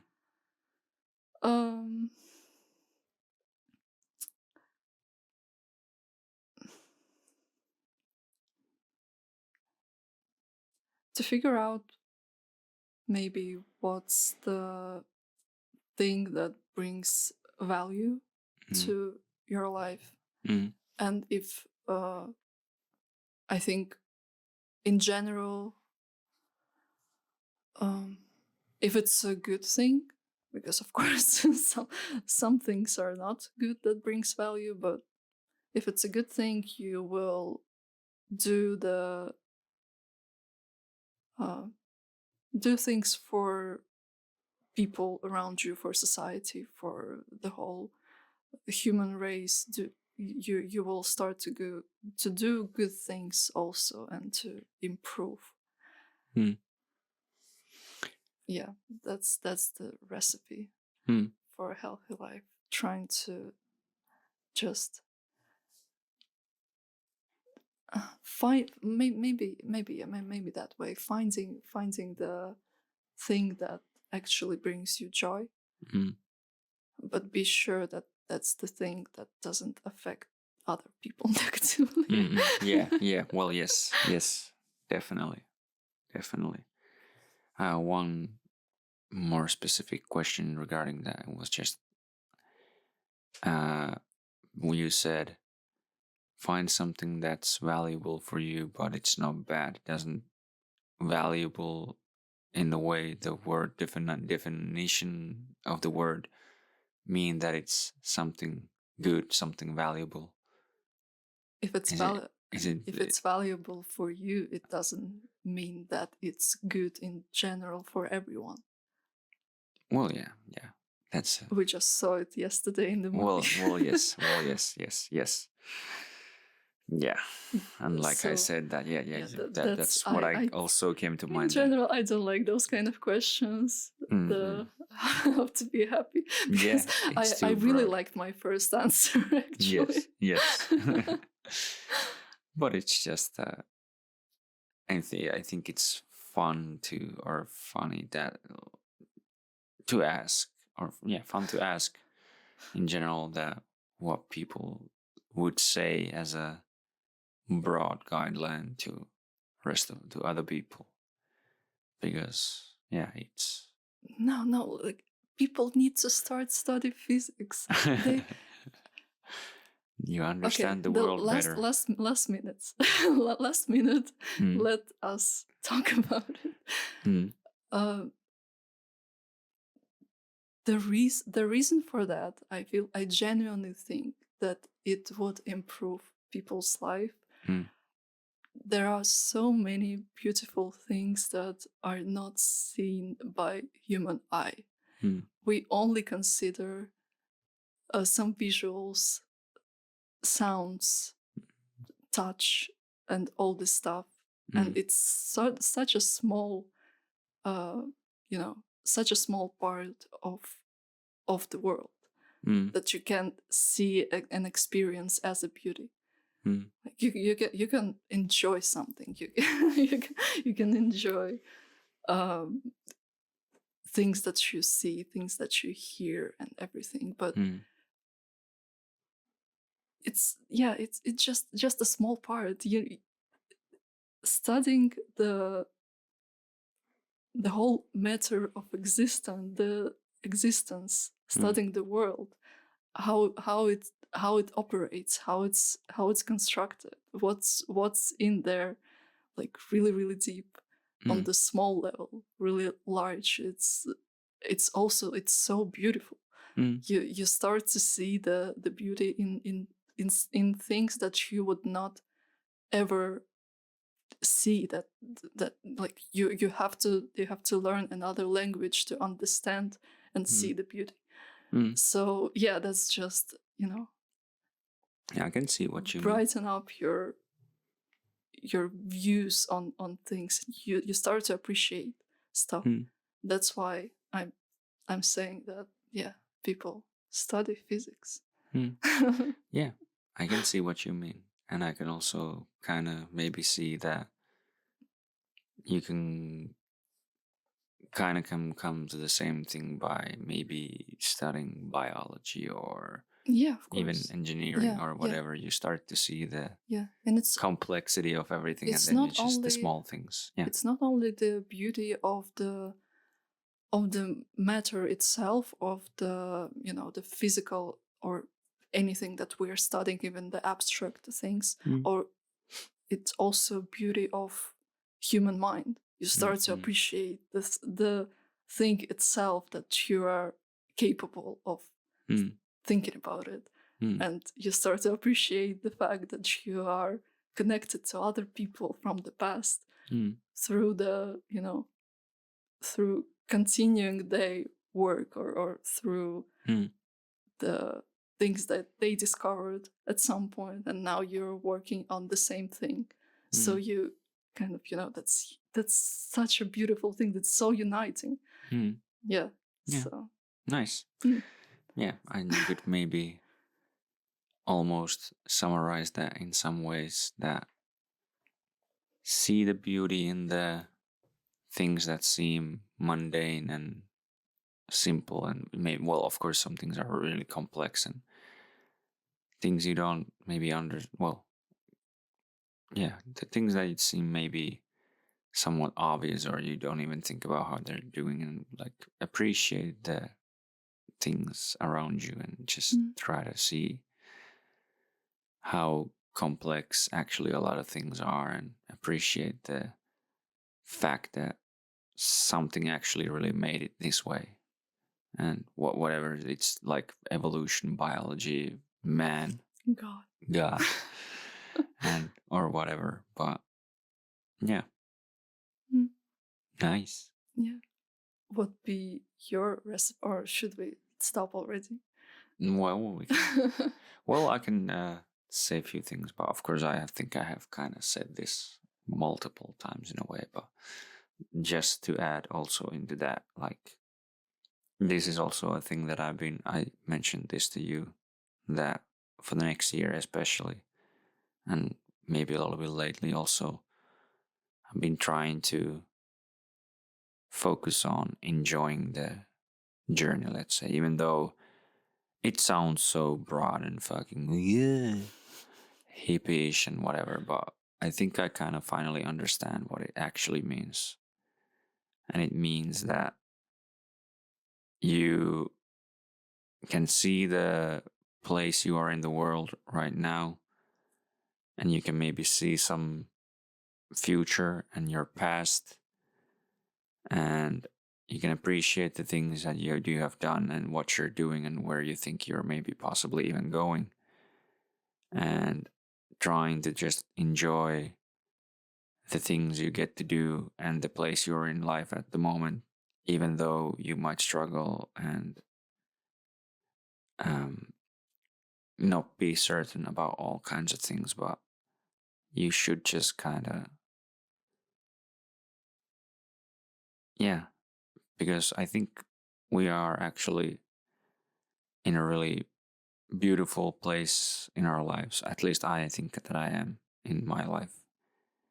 And I can see that I will look back on these years as really good in the future. So I should appreciate, or learn to appreciate it now when it's happening, not when it's already gone. So that's definitely one thing that we can all be better at, and that can bring you joy, at least in your current situation. But yeah, some other things, of course, that, yeah, find the thing you're interested in, Try to do it as much as possible. Don't hurt others. Be good to yourself and others. And yeah, try to make your life as meaningful as possible. And yeah, make the most of it. Mm. All right. Yes. Well, thank you, milady, for this, and hope whoever listened enjoyed, and we return to this later, hopefully way more often than I have done now. But yes. All right. Thank you.